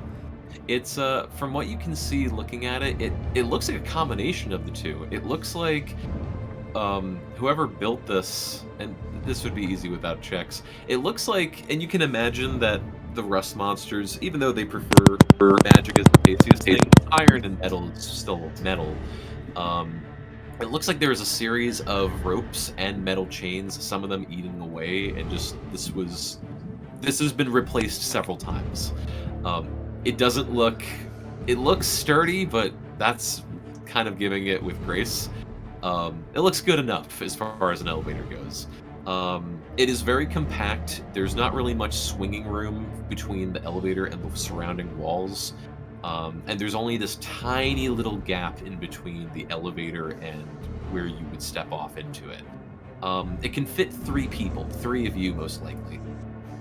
Well, I know we can't do much about rust, but if there are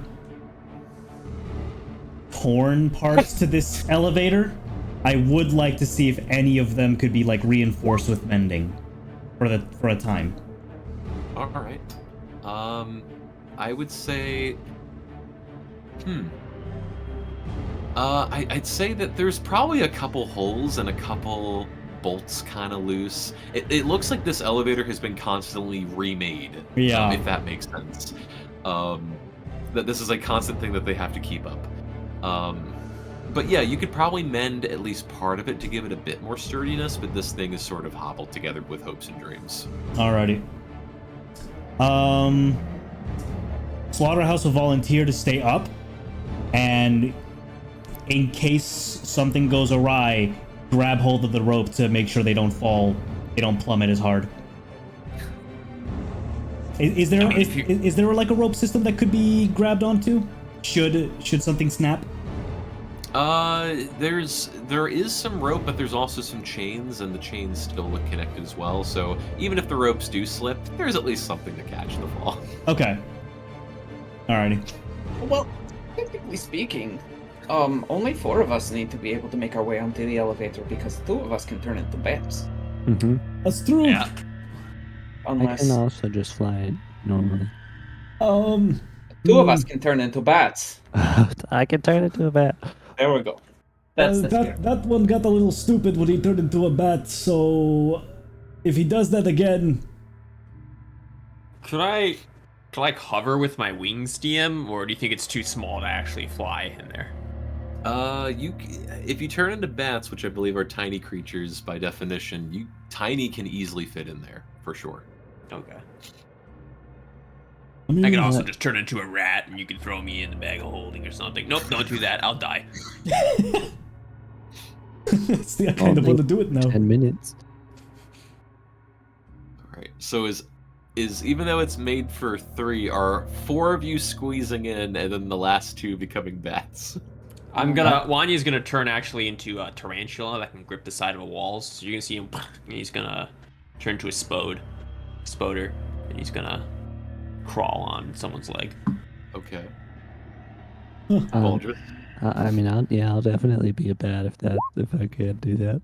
Yeah, and then I guess the spider in the back can hang off of Slaughterhouse, and then Slaughterhouse, Betcha, and Nasira go in. Oh, but then Balasar.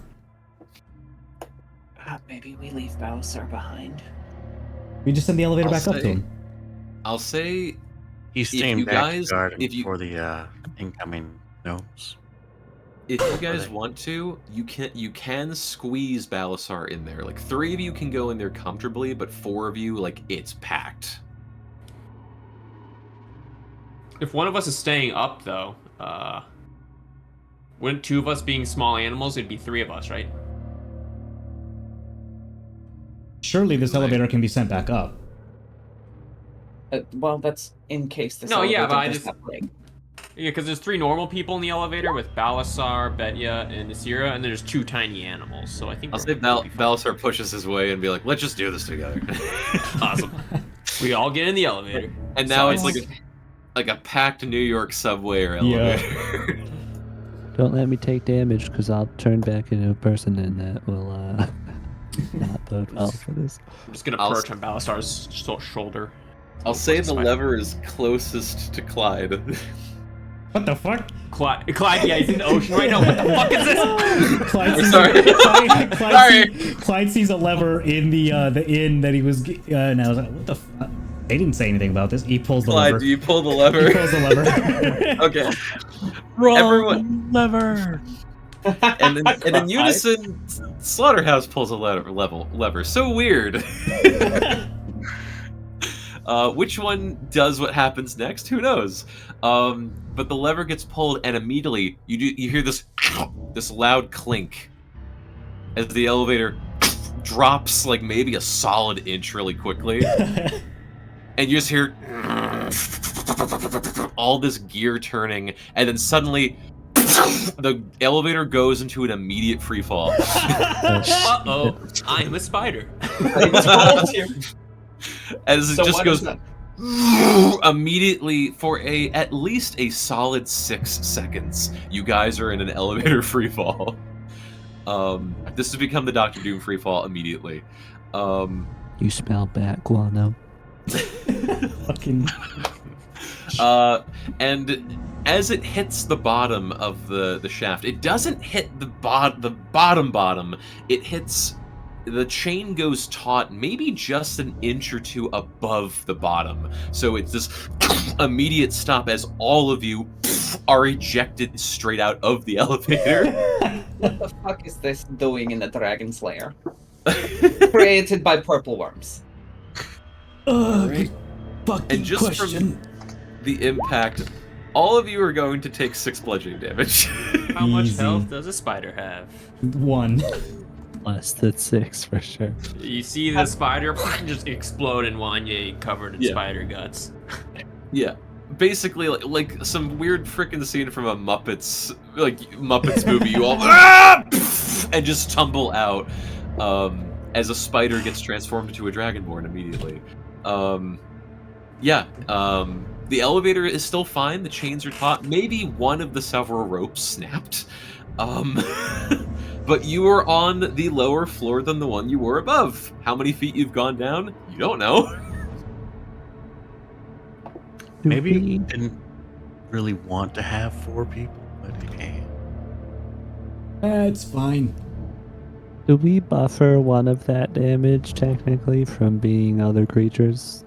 Like, does the polymorph health pool separate? Yeah.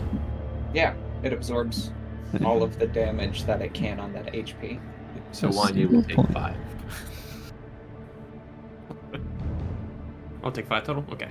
Yeah, because your spider form gave you 1. Alright. As you guys tumble out of the elevator and pick yourselves up, you guys find yourselves in a much smaller tunnel. This one is not the size of the purple worm. This is maybe 10 feet tall at most, and 20 feet wide. But you see that you're in still a very dark room, but there are unlit torches in this part of the room, kind of on one of the walls nearby. For those who look down, you do see a multitude of tracks as well, way more clear than what was above, but you guys are now in a lower chamber than the purple worm tunnels above, and this looks more, we'll say, man-made. Wanye is going to take an index finger and draw a circle in the air, and he's going to cast Detect Magic. Okay. And while he's doing that, I'm going to ask our DM, did we find anything on the bodies of the rust monsters that we defeated earlier? That's a great question. I'll say make an investigation check, bet ya. 18. 18. Currency-wise, you find another 18 pieces of gold. Okay. And then, as far as treasures or weapons of sorts... Feather. Oh, you do find a feather. You do find just a feather, unfortunately, to Wanye's. And then in one of them you find... Ooh. Actually, this will actually be interesting. You do find a dagger of sorts. Make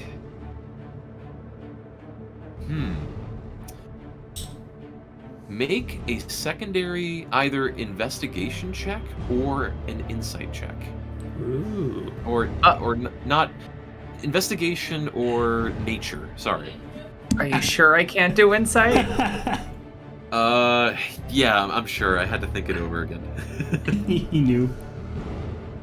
But if No, I thought about the person who originally created the item, I could insight what they were thinking. No.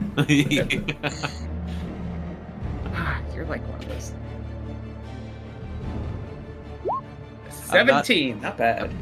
Yeah, I'm glad you got this one. It's not the greatest secret in the world, but hey, bet you, come to secret chat real fast. I got one!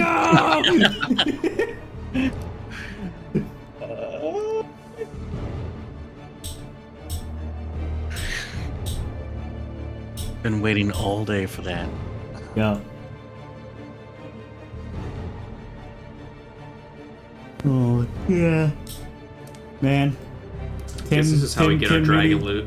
Tim really didn't want us to come here, huh?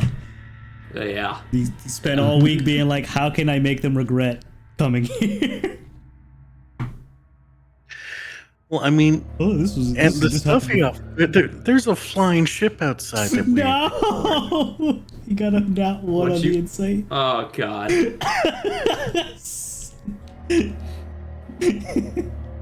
Yeah.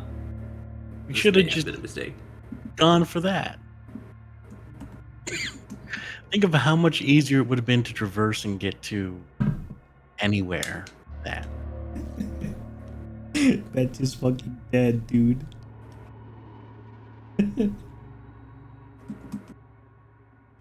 Like the mental image of us bashing a bunch of bugs and like Diablo gold and random items are bursting out of them. So at least we have that going for us.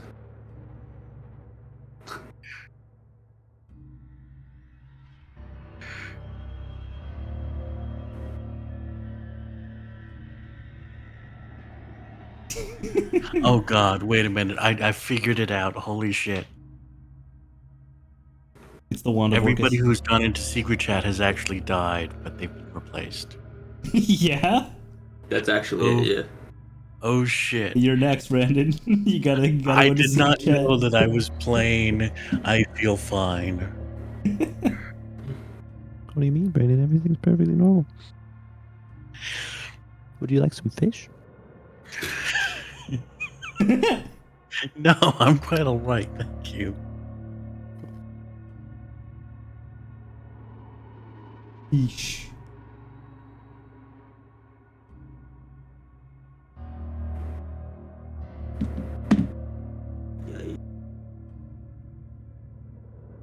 You think it does something neat? Okay, that's alright. Alright, maybe it's like a cursed item. Yeah, No. it's gotta be. God, I wish.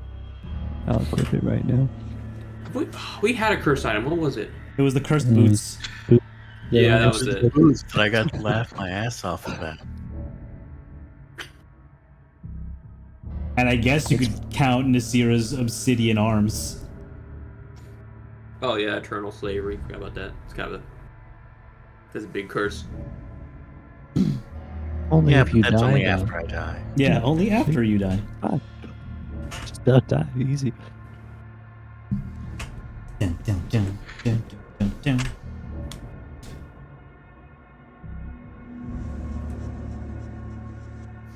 Oh man, I can't believe we have to kill Betya. Yeah, that's gonna be a shame. Wanya doesn't mind, but They were cool. Well, do you mind now that they're in Dragonborn form? Yeah, Wanya thinks it's offensive. You know, he thinks it's like a mockery of him. So he'd be more interested now. We don't know what she is, by the way. Yeah, you don't. Doesn't Clyde know? I think Clyde does know. Yeah, because they told him on the fucking. And he back won't track. tell us? You guys Yeah, haven't asked. what's You guys up? haven't asked him. To be fair, you guys have not asked I have him. asked multiple times. Nuh-uh. He's like, oh, I'm a Dragonborn. Look. Well, yeah, you asked Betya, but you didn't ask Clyde. Oh shit. Hey Clyde, what's up? Oh fuck. You get a message on the ocean. It's too far away. I just get static. Leave me alone. Ding. Ah. One day he tries to communicate with Clyde. Kess is the one who answers. Yeah. So Kess gets the answer, but Wanye doesn't.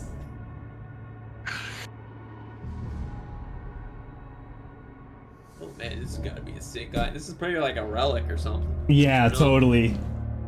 Yeah, this is definitely a legendary relic Tim decided to randomly give to one of these bugs. Yep. 'Cause he likes giving us loot so much, you know? Crazy. This is insanity.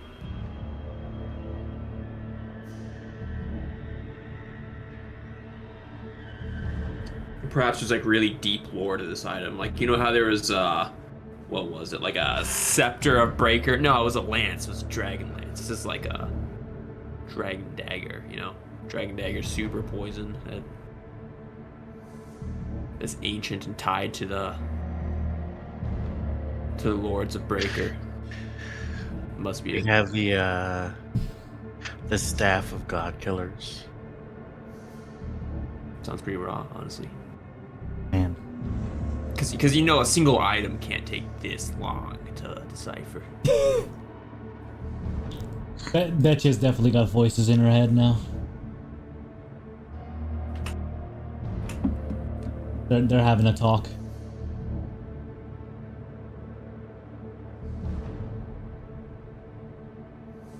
Oh, what if it is a sentient weapon? I forgot those existed. Right? That could be awkward. Be pretty cool too. Depends. I mean, yeah. If it was like chill. It's like chillaxing with us and not a demon here to siphon our souls. Be pretty chill. Pretty cool. You better be thankful we just saved it from a rust monster's belly. Yeah. Yeah, I don't think he's gonna be a dick. I mean, he probably is a dick because Like- he's in Dragon's Lair. Well, like the dagger by principle can't be magical unless it's an artifact. So I told you, Smog. That's right. I told you. I was like, this is an literally, artifact room. literally, by how Tim arranged these rust monsters, it cannot be magical unless it's an artifact. So it's likely just What got dagger? some lame-o historical, stuff What going dagger? on behind it. This is Orcus's dagger. What dagger, huh? What dagger? What Oh, dagger, yeah, huh? Yeah. Yeah, Just pick the- All right, This kill, dagger, all the right, one he's gonna stab you. all right, if you don't killer. tell me it's Scott. Make your attack at disadvantage. I'm not attacking, bitch. Yeah, we're not But- attacking. but how By does him Betcha brandishing look? a dagger. How does I have Betcha- detect magic. I can see the dagger, Beta. You cannot, in fact, see anything with detect magic. Are you serious? Well, yeah, it's not magical. It just came out of a rust monster. This is like low math reverse 4D chess. I know you have something. It's magical. No, it's not magical. Yeah, you're right, but it's magical to you. So All right, you good over there? Did you find what you needed? As I see Betcha picking things off of corpses. Yeah, I found 18 gold. Ah, And thank you all for making me do the dirty work. I absolutely love picking through insects, and that is not sarcasm. I'm just really frustrated that we couldn't get the werejackals on our side, so now I'm taking it out on the chitinous corpses of these rust monsters. Does Wanye believe this bullshit, DM? I will say for Betya, you can make a persuasion or deception check. You can make it privately and let me know. That's if you wish. Fair. And then Wanye, make a insight check. I would like to try as well. Okay. Oh my god. I just love one step into deeper treasure hunting cavern and everyone's like, Show us the item. Just for the record, you didn't second guess me about that entire globe, and now you're second guessing me. Yes. Well, the Actually, no, glow- I completely believe you, Betya. And he turns around to my nat one. just like, oh, you probably have the whole dragon lord inside your pocket right now. Yeah, Wanya, you cannot tell at all whether it's lie or truth, but assuming positive intent, Betya is probably being honest with you. Betya, did you make your persuasion or deception check yet? And if yes, either roll so publicly or tell me privately. I'm taking a picture of it. Okay. Positive intent. Yeah, I should get advantage on that, DM. Why should you get advantage? I should get advantage. You know what? The heck with it. Nasir's I'm not not part of an the elf. conversation, but rolls at advantage just to be there. I just with my racism bonus, I wish to roll an advantage. Roll for towards racism. elves. He's a liar. All elves are liars. Slaughterhouse, I don't think has a reason to disbelieve me, but Slaughterhouse doesn't believe me, and Wanye absolutely does. So, Slaughterhouse, look, I remember how shaky you were when you were about to tear the head off that knoll. And now you're sort of methodically looking at all these corpses here. You don't seem so upset about killing these. Something's just off. But keep it to yourself if you really want to. I mean, I was not planning on making these allies, but okay.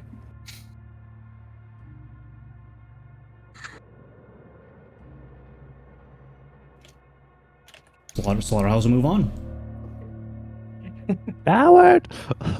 I don't know how to socially interact with anybody, dude. That's all right. All right. You- Now we're at the bottom of the elevator. Time skip. I'm going.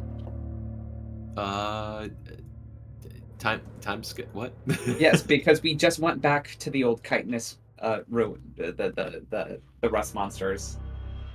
Oh, so you guys went back? Oh yeah, like time Yeah. skip back to time skip. Yes. Yeah, gotcha. Okay. Time skip, but time is still the same.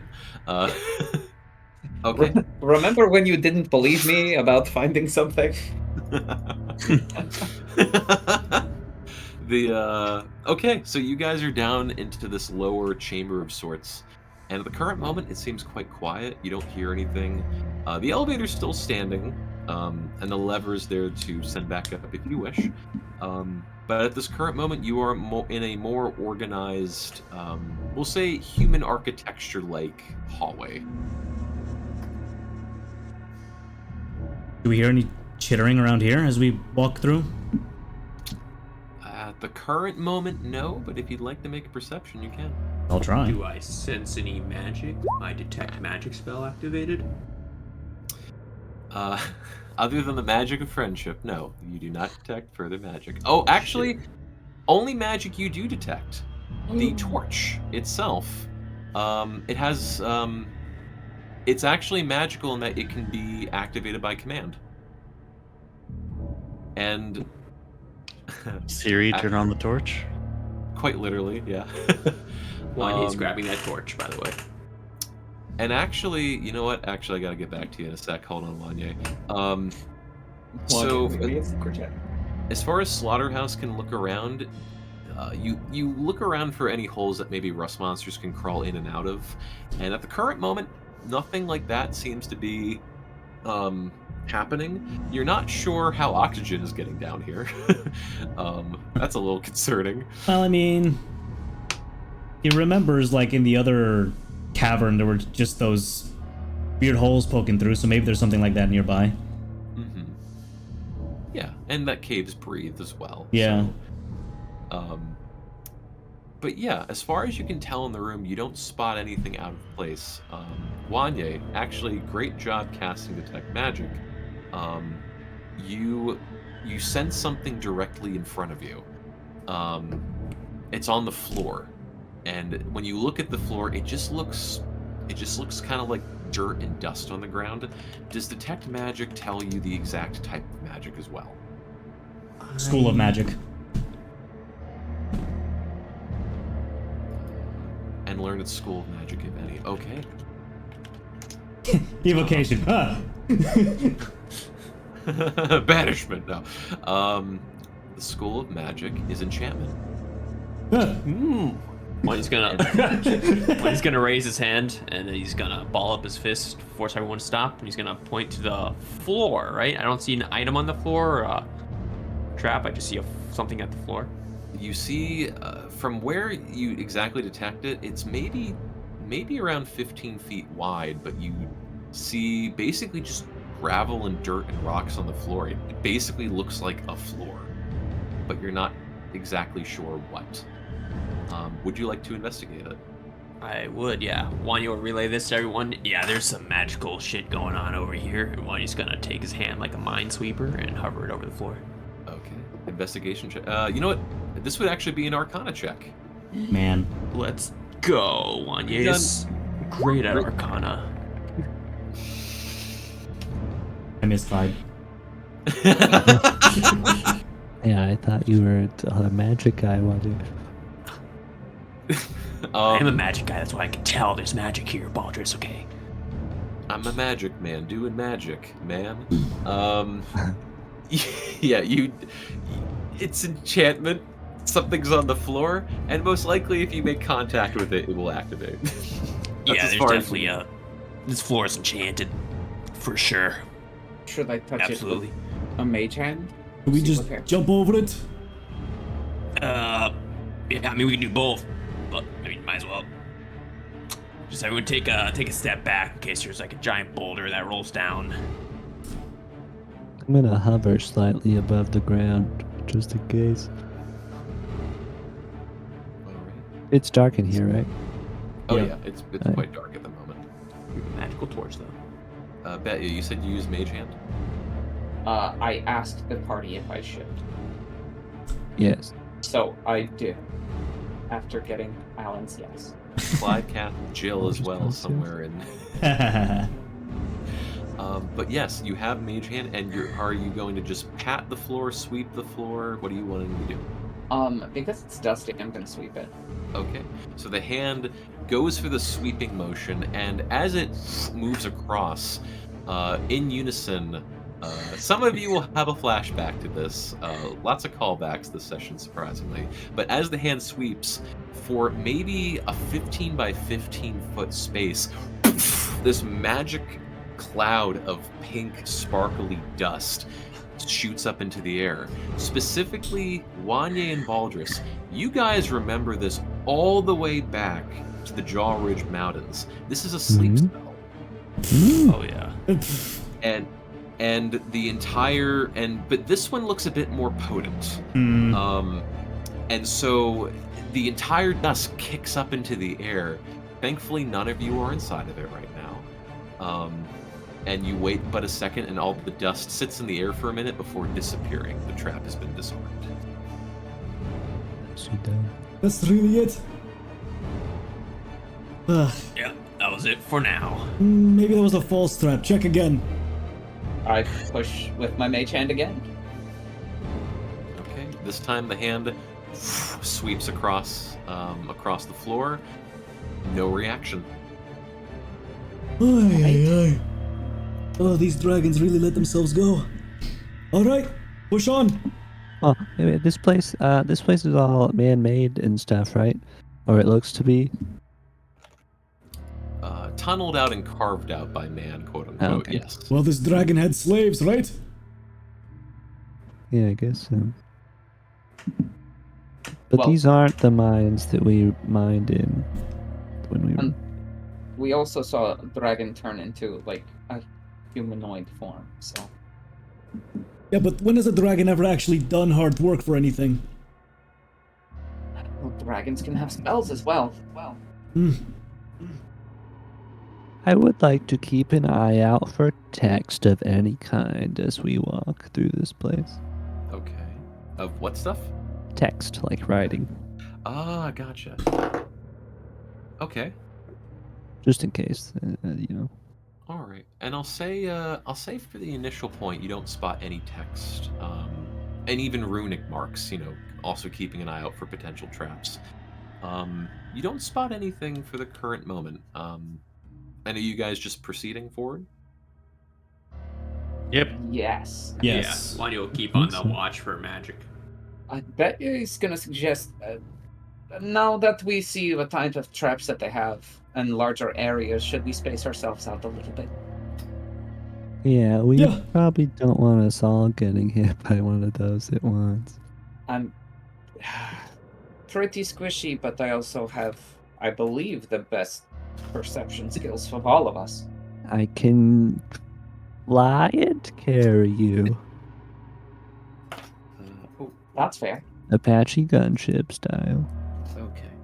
So, as you guys proceed, a couple questions. First off, Baldrus, I need you to make a perception check, but also, what is everyone's passive perception, or who has the highest? 24. Yeah, probably bet you. Mine is 17. 18. Mine is 11. Okay, so 24 is the highest. Sounds like it. Yeah. Okay. Whoops, wrong book. I mean, I'm not looking at a book. What are you talking about? Hmm? Book. It's to use to fool your characters with higher perceptions. You don't need much for that. The Book of I Win. No, The Book of Iwin. It's pronounced Eowyn, okay. and that's Tolkien. Arwen. Eowyn. Wen. My name's Wen. Ewan McGregor. You're welcome.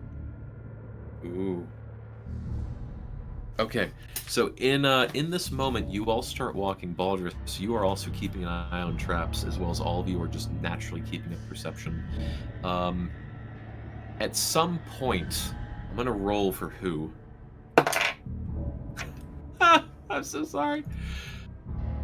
Wanye, Oh. you swear you see something up ahead, and you get a little bit excited and step a little bit more forward as you trip on a tripwire.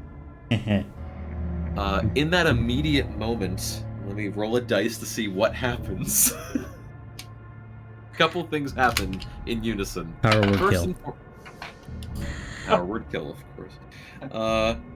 Feeble mind. You hear this contraption immediately undo somewhere in the room as you look up in the ceiling and you see this this small glass pot or small glass vial be flung towards you. Oh. You were going to take some acid damage. Not again. Yeah, we've been there. You take 9 acid damage as a small glass vial of acid smashes straight into your face. Kiwanye wince, but he's used to this, so he's gonna brush it off his burn side once more. And in unison, let me see. To both Nasira, or not Nasira. Oh yeah, there we go. To Nasira and Slaughterhouse, you guys hear from the edges of the room these 2 blow dart-like sounds be aimed towards you both. Double check the rolls. Really? Okay. Hot. What the heck? Okay. That is going to be. They both miss actually, because I rolled 5 3 times, and then I rolled a 4. I gotta stop using these dice. You should have had us do dex saving throws. No, Keep those dice. But there's this moment where the walls, from the walls, you just hear as these 2 blow darts shoot out past both of you. And as you look towards the walls, you notice these 2 very small pocket-sized holes where the darts had come out from. Oh, not standing in front of that anymore. I just sidestep it.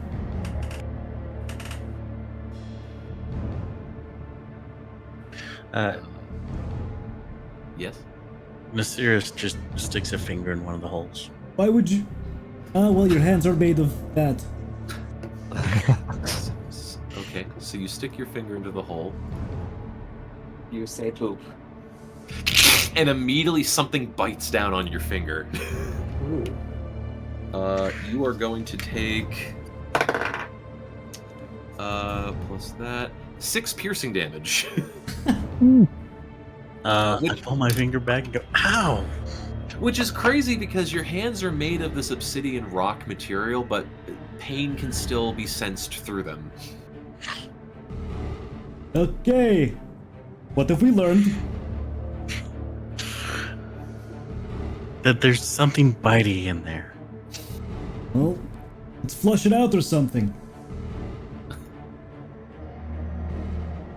Did it feel like just a couple of teeth, or is it like a rigid jawline type of situation? And at that moment, bet ya. I should shut up. At that moment, you look up and you see part of the ceiling has been moved away. As you see this small figure hurl something at you, and as soon as you react, as soon as it happens, the ceiling gets covered again as a net of scorpions gets thrown at you. Oh my god. What? You are covered in scorpions. And they're going to attack you. Let's see if they hit. Disadvantage. At disadvantage, of course. Yes. Of course I'm using these dice again. Gosh dang it. Yay! That's a 15 to hit. That does not hit. Okay. And then let me roll to see if they disperse or not. They do not disperse. You're still covered in scorpions.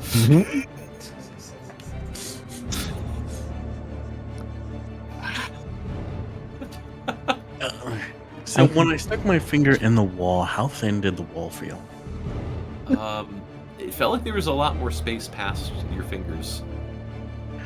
I'm going to wind back and punch the wall as hard as I can. I assist. Okay. Is anyone helping Vetya get the scorpions off? Well, I'm I gonna. could cast a bonfire under your feet. No. I'm going to animal handling. See if I can allow them to flee themselves, because usually bugs and other creatures don't like to. Okay. Yeah, but these are war sands bugs. Going for the diplomatic solution as always. They all have bandanas and iron knuckles on them. Okay, then I'm gonna cast Armor of Agathis and let them all They have bite me. tattoos. Came to the wrong neighborhood. But you can try animal handling. I'll allow it. All right, we'll see animal handling how this goes. That would be a 12. The Scorps versus the Spids. That doesn't sound right. Please don't murk me. Yeah, it's they rolled really low, so yes, you do calm yourself despite nearly getting attacked by scorpions, and they take a little bit of time, but eventually they do, wander off you one by one. Maybe some of you step on a couple of them. Okay, this is fucking bullshit. Give me my ring back. Okay. Yeah, Baldrus is kind of wondering if he should switch back to normal armor. Don't know if that's the end of the rust monsters, but I will give you your ring back at the very least. Alrighty. Every little bit of protection is going to help, even if it's And going the two to of cost you, us. the two of you punching the wall. Please make a punch attack. Please make a what? Like a punch attack or an attack.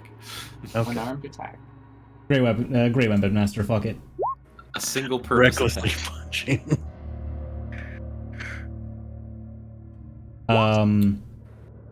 -5, so 12. Bardic Inspiration? Has it been 10 minutes? Shh. -5 from what again? Great weapon master. From the gosh. 17. All right. So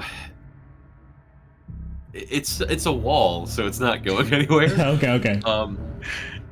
But yeah. So I'll say you hit it. So I'll say you guys do damage to the wall. It's a literal rock wall, though. So we'll see how much you guys try to chunk into it. Would you like me to try to shatter the wall, or are you just gonna punch it? I'm not raging, so that's -2. Too late. Okay. So you guys start slashing and punching the wall. You guys do break a pretty decent dent into it. Whatever was on the other side of this, it was far back as well. This wasn't just like the holes here and I'm right next to it. No, it wasn't hollow. So as far as well, and that's the thing, like, as you guys punch in, part of it is hollow because Nasira got bit. But all of it wasn't hollow. So you guys do make a sizable dent, and there is a cavity space right in front, but but weirdly when you look at it, there's no hollow space below. It looks like whatever was there was above, and that it almost like it bent down to attack. Speaking of, I'm gonna prepare a spell for if the ceiling opens up again. Okay. Oh wait, the ceiling opened up? Did we see that happen? We saw some, or? Well, yeah, somebody tossed the net from above. Yeah, it seemed like some compartment in the ceiling is maybe a false impression or something loose, or has some sort of hatch compatibility to it, and it's just a very small size hole, but it essentially opened up and was thrown through and then recovered. Can I try to fly up there and open it? Yes. From the bottom? Wanyu will try to help. Are you flying up as well, or? Oh yeah. Yeah, I have wings. Dragon Alright. wing? Either one of you make a stealth check at advantage, or both of you make strength check. Strength, or one at advantage, or both of you individual. I'm gonna stealth this door open. I'm kind of strong, but I don't know. Wanyu also has an immovable rod. If we get it open, Wanyu's gonna put the immovable rod to hold it open. I have a belt of hill giant strength. I'll help you. I- I'll grab your waist, be a spotter. Yikes. Yikes. Yeah. So, Baldrus, you try pushing, and it's a weird angle as well, but you try using your flying to give you a bit of momentum. What's weird is that you thought it would have like a little bit of a shake to it, like maybe, some kind of movement. It's almost as if it's the rock wall, it's almost as if it's the rest of the rock wall itself. There is no movement. You try all your might to push this thing upward, and it's stiff. It's not moving at all. How's the cavern look from here? Is it just a straight shot downwards, or? From what you guys can see, it does go farther down for a bit, and then it winds to the right.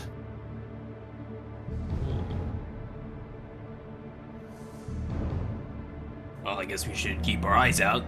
Yeah, I Stick to can't the move. plan. I can't move. This this, starts so- moving forward again. Do we hear more bugs skittering around here? At the current moment with I'll do passive perception. At the current moment, no. You don't hear bugs at the moment. And you're trying to listen to, clearly something was just here, but you listen, you don't hear anything. Alright. We discover anything? No, I Discovered tried that the to ceiling open is hatch. rock. Yeah, Yeah. the ceiling is immovable. Alright. Well, we're clearly not finding anything sticking around here. Keep pushing forward and just watch for more traps. Hey, was that net of scorpions actually a net? Or was it just a lot of scorpions It splayed was a out like net of skydivers? scorpions. It was as basic as possible. It was quite literally like a bag net full of scorpions. But loose enough that when it made contact with you, it broke open. Okay. I grabbed the bag net. Okay. Wanya's gonna hover off the ground with detect magic and try to be the minesweeper, which didn't work last time, but he's gonna push forward. Okay. So you all push forward? Yeah. Oh yeah.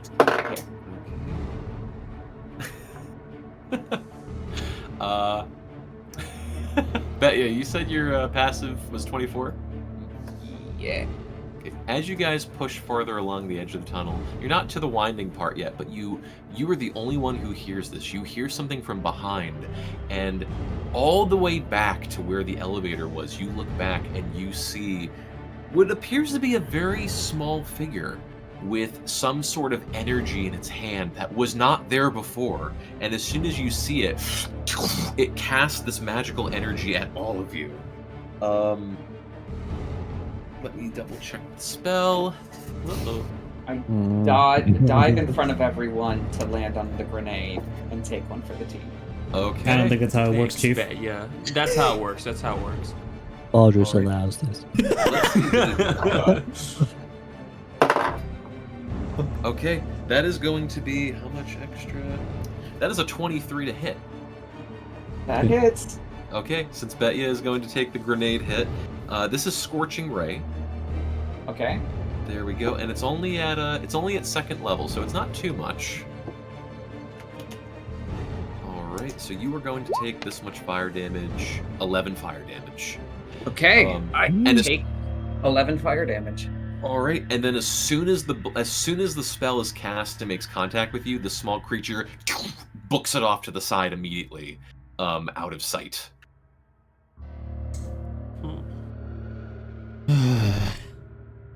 Well, this is annoying. Yeah. Next time we see one of those, we gotta shoot it.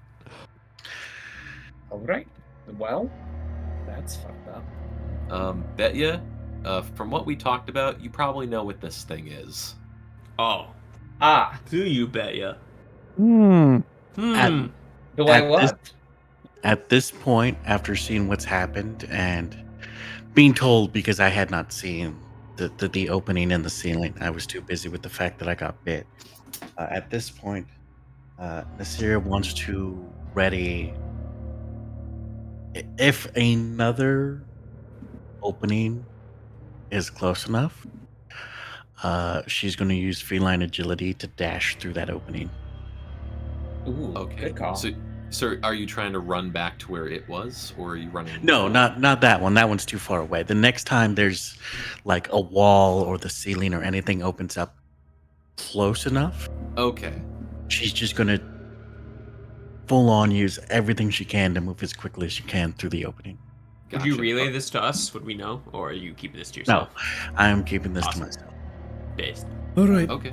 Quick So you- DM question. Oh, go ahead. Sorry.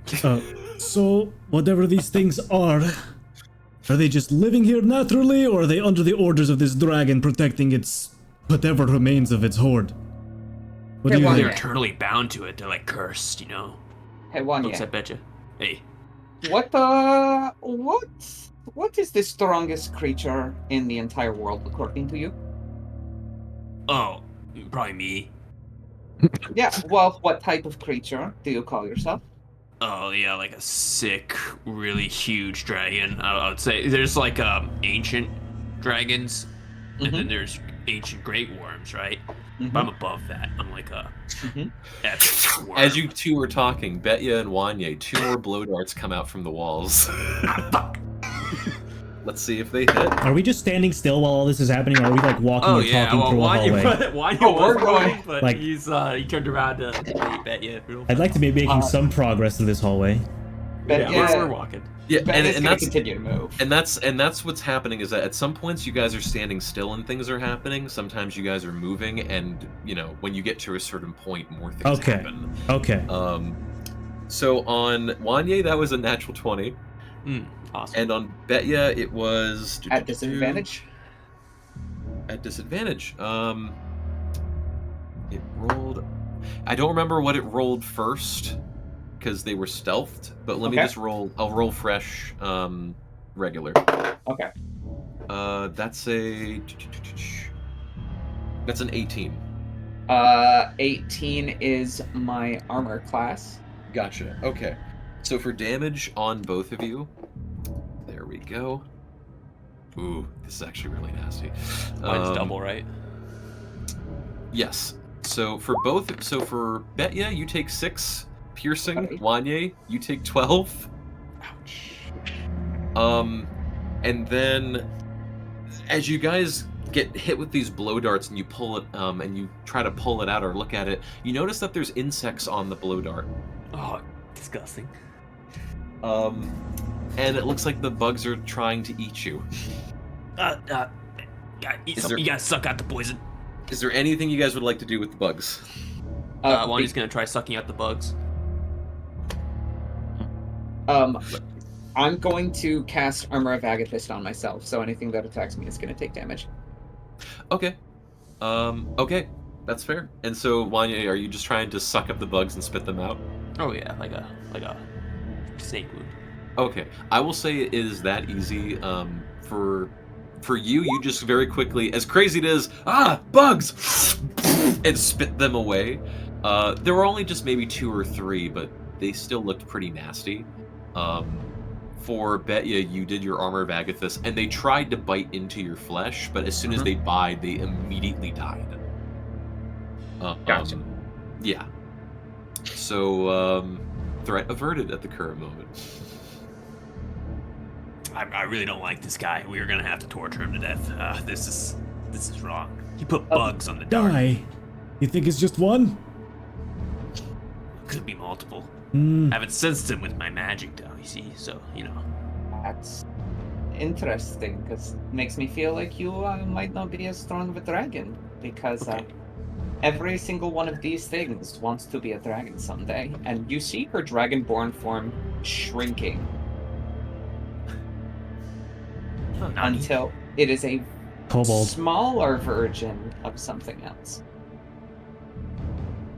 Oh shit, you can do that? What the hell is that? Oh, What's well, they happening? turned into bats, so that's not a big deal. Do you not know what type of a creature I am? Didn't we have one of those in our dining room the other day? Well, we found one up dead underneath the mattress, remember? Well, was I? I don't think I remember that part. Well, Oh, yeah, you definitely don't. I guess they are serving the dragon then. Hmm. So, Yes. Unfortunately for them, the dragon is dead. And I'm gonna call out in Draconic. Thorikar is dead. The hell did she say? Oh, she said Thorikar is dead. Which one's that one? Which he is. The dragon we killed. You already fucking killed Big it? Ah! No, just one of them. Yeah, there's so a many whole dragons. bunch. There's like the whole killed family. of more? dragons. You would not believe how many dragons there have been I around can't us. fucking believe like a that I hobby. punched the wall. and bet ya, through your passive perception, just barely, you hear tiny bits of laughter coming somewhere in the cave. Interesting. And so shall you be, she rings out again in Draconic.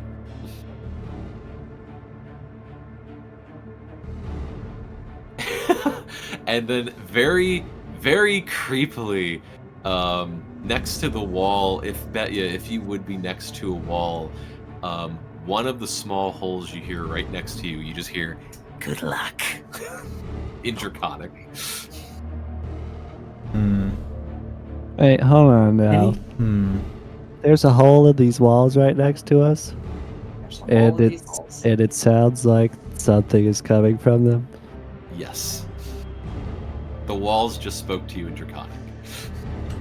We don't. No one figured out how far back they go, though. Not far enough to punch through. Can anyone make their way through one of these holes? Far too big. No, like, wreck the wall. 'Cause We if you tried. let me in. Magically. Well, my weapon's currently enchanted with magic, and Nisira's got those arms. If that couldn't bust through, I don't think anything much will, without caving us all in. Wanya looks at his ring. At this point, the torch that has remained unlit this entire time back at the elevator has lit up. Well, that's concerning. I stepped like 5 feet away from Wanye. And you all hear, or maybe not all of you, maybe some of you arguing wouldn't hear, but you just hear faintly coming around you this small hissing noise. Fucking pipe bomb. Oh shit.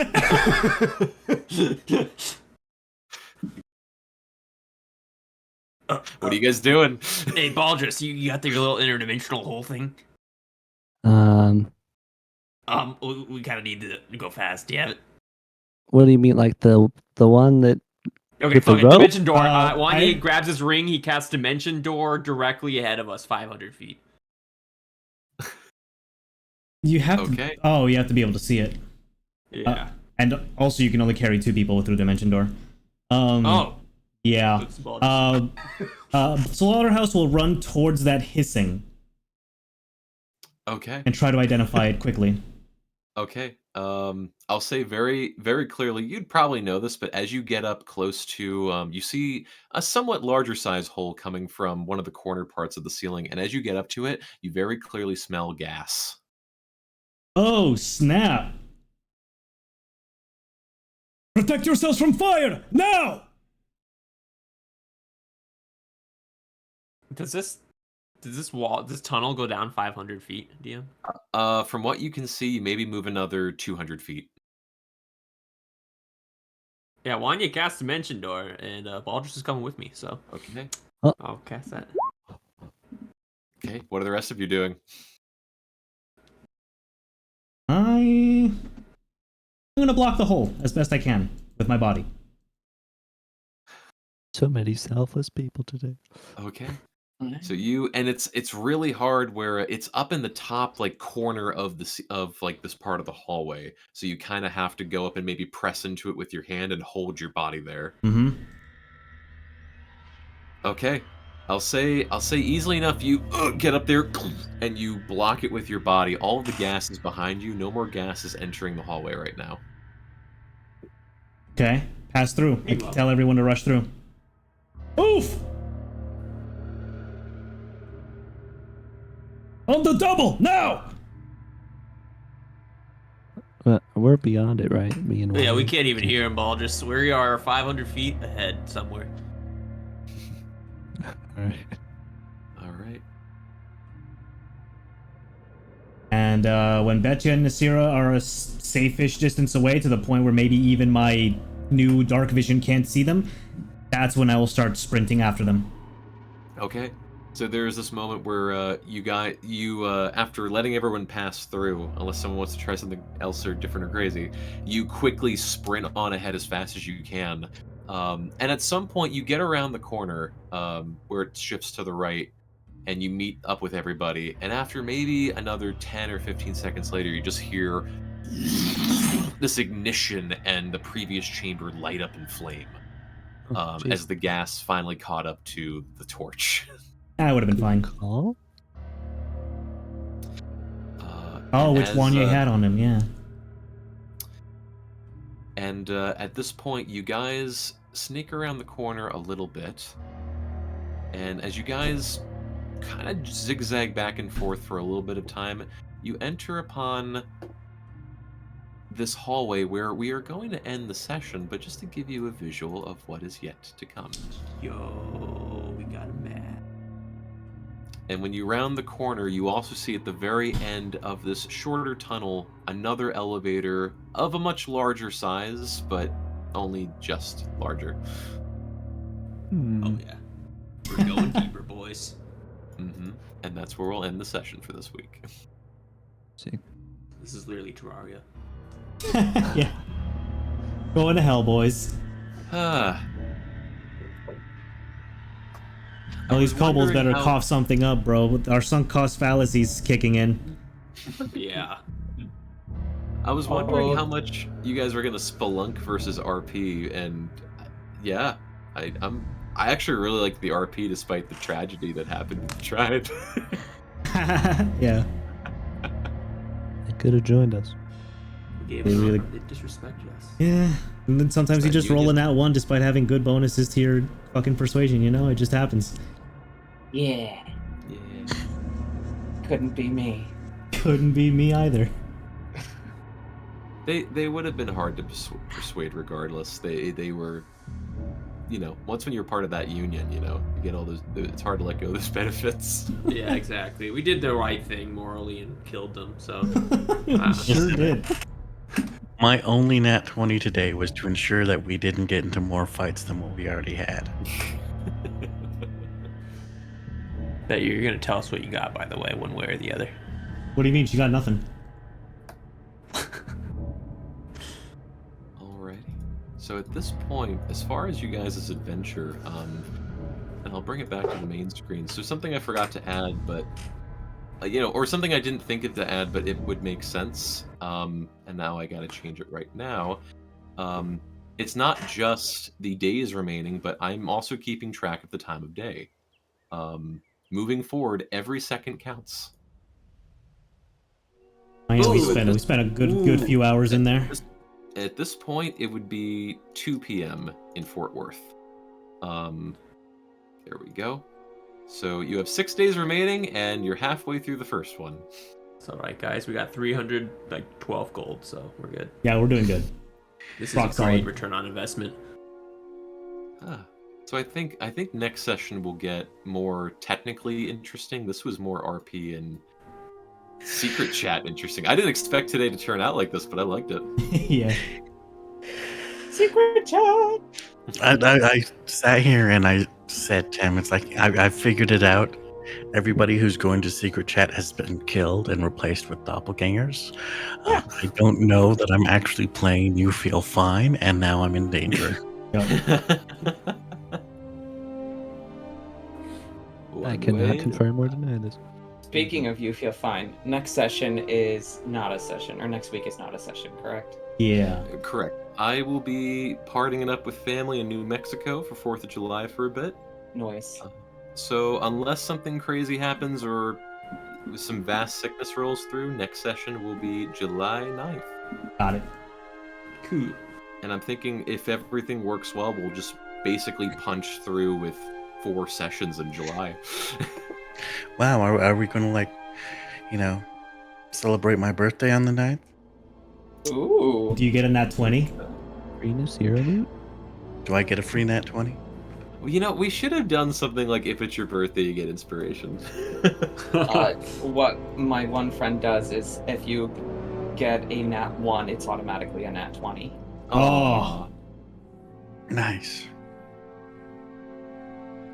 I remember, Dylan, were you there at the comic shop when I forgot who it was, but there was that birthday one-shot session that someone ran for someone's birthday?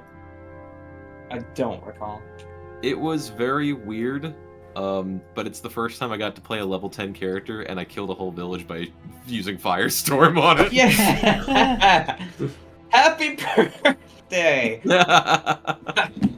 Here's the candles! It's a whole bunch of villager tots. The cake is... You're the cake! You're the cake. So has anyone looked in the meme chat recently? I saw the meme chat. I did not. General? No, the memes. The memes? Yeah, I saw the memes. Oh, memes. Yeah. The dragon's birthday. Yes, Oh, the I didn't see dragon's these, no. birthday. Yeah. Damn. It took I me like a the minute. cute dragon picture. I was sleep deprived when I looked at it. So I'm like, Yeah. why is the dragon sad? I don't get it. I saw it at night, so I was like, that's funny, but I'm too tired to react. Alright. Well, if you gotta go, thank you for playing. Understandable. If you want to stay, here you are. See y'all next time, everybody. Thanks for the session, Tim. See you next time. On Dragon Ball Z. Bye-bye. Okay. Alrighty. Play me off, Skyrim music. That is it for today's stream, everybody. We're gonna log off. A bit of a theater of the mind spelunking exploration session where our poor party members are just getting bullied by kobolds now. It's alright. They can take it. I'm sure of it.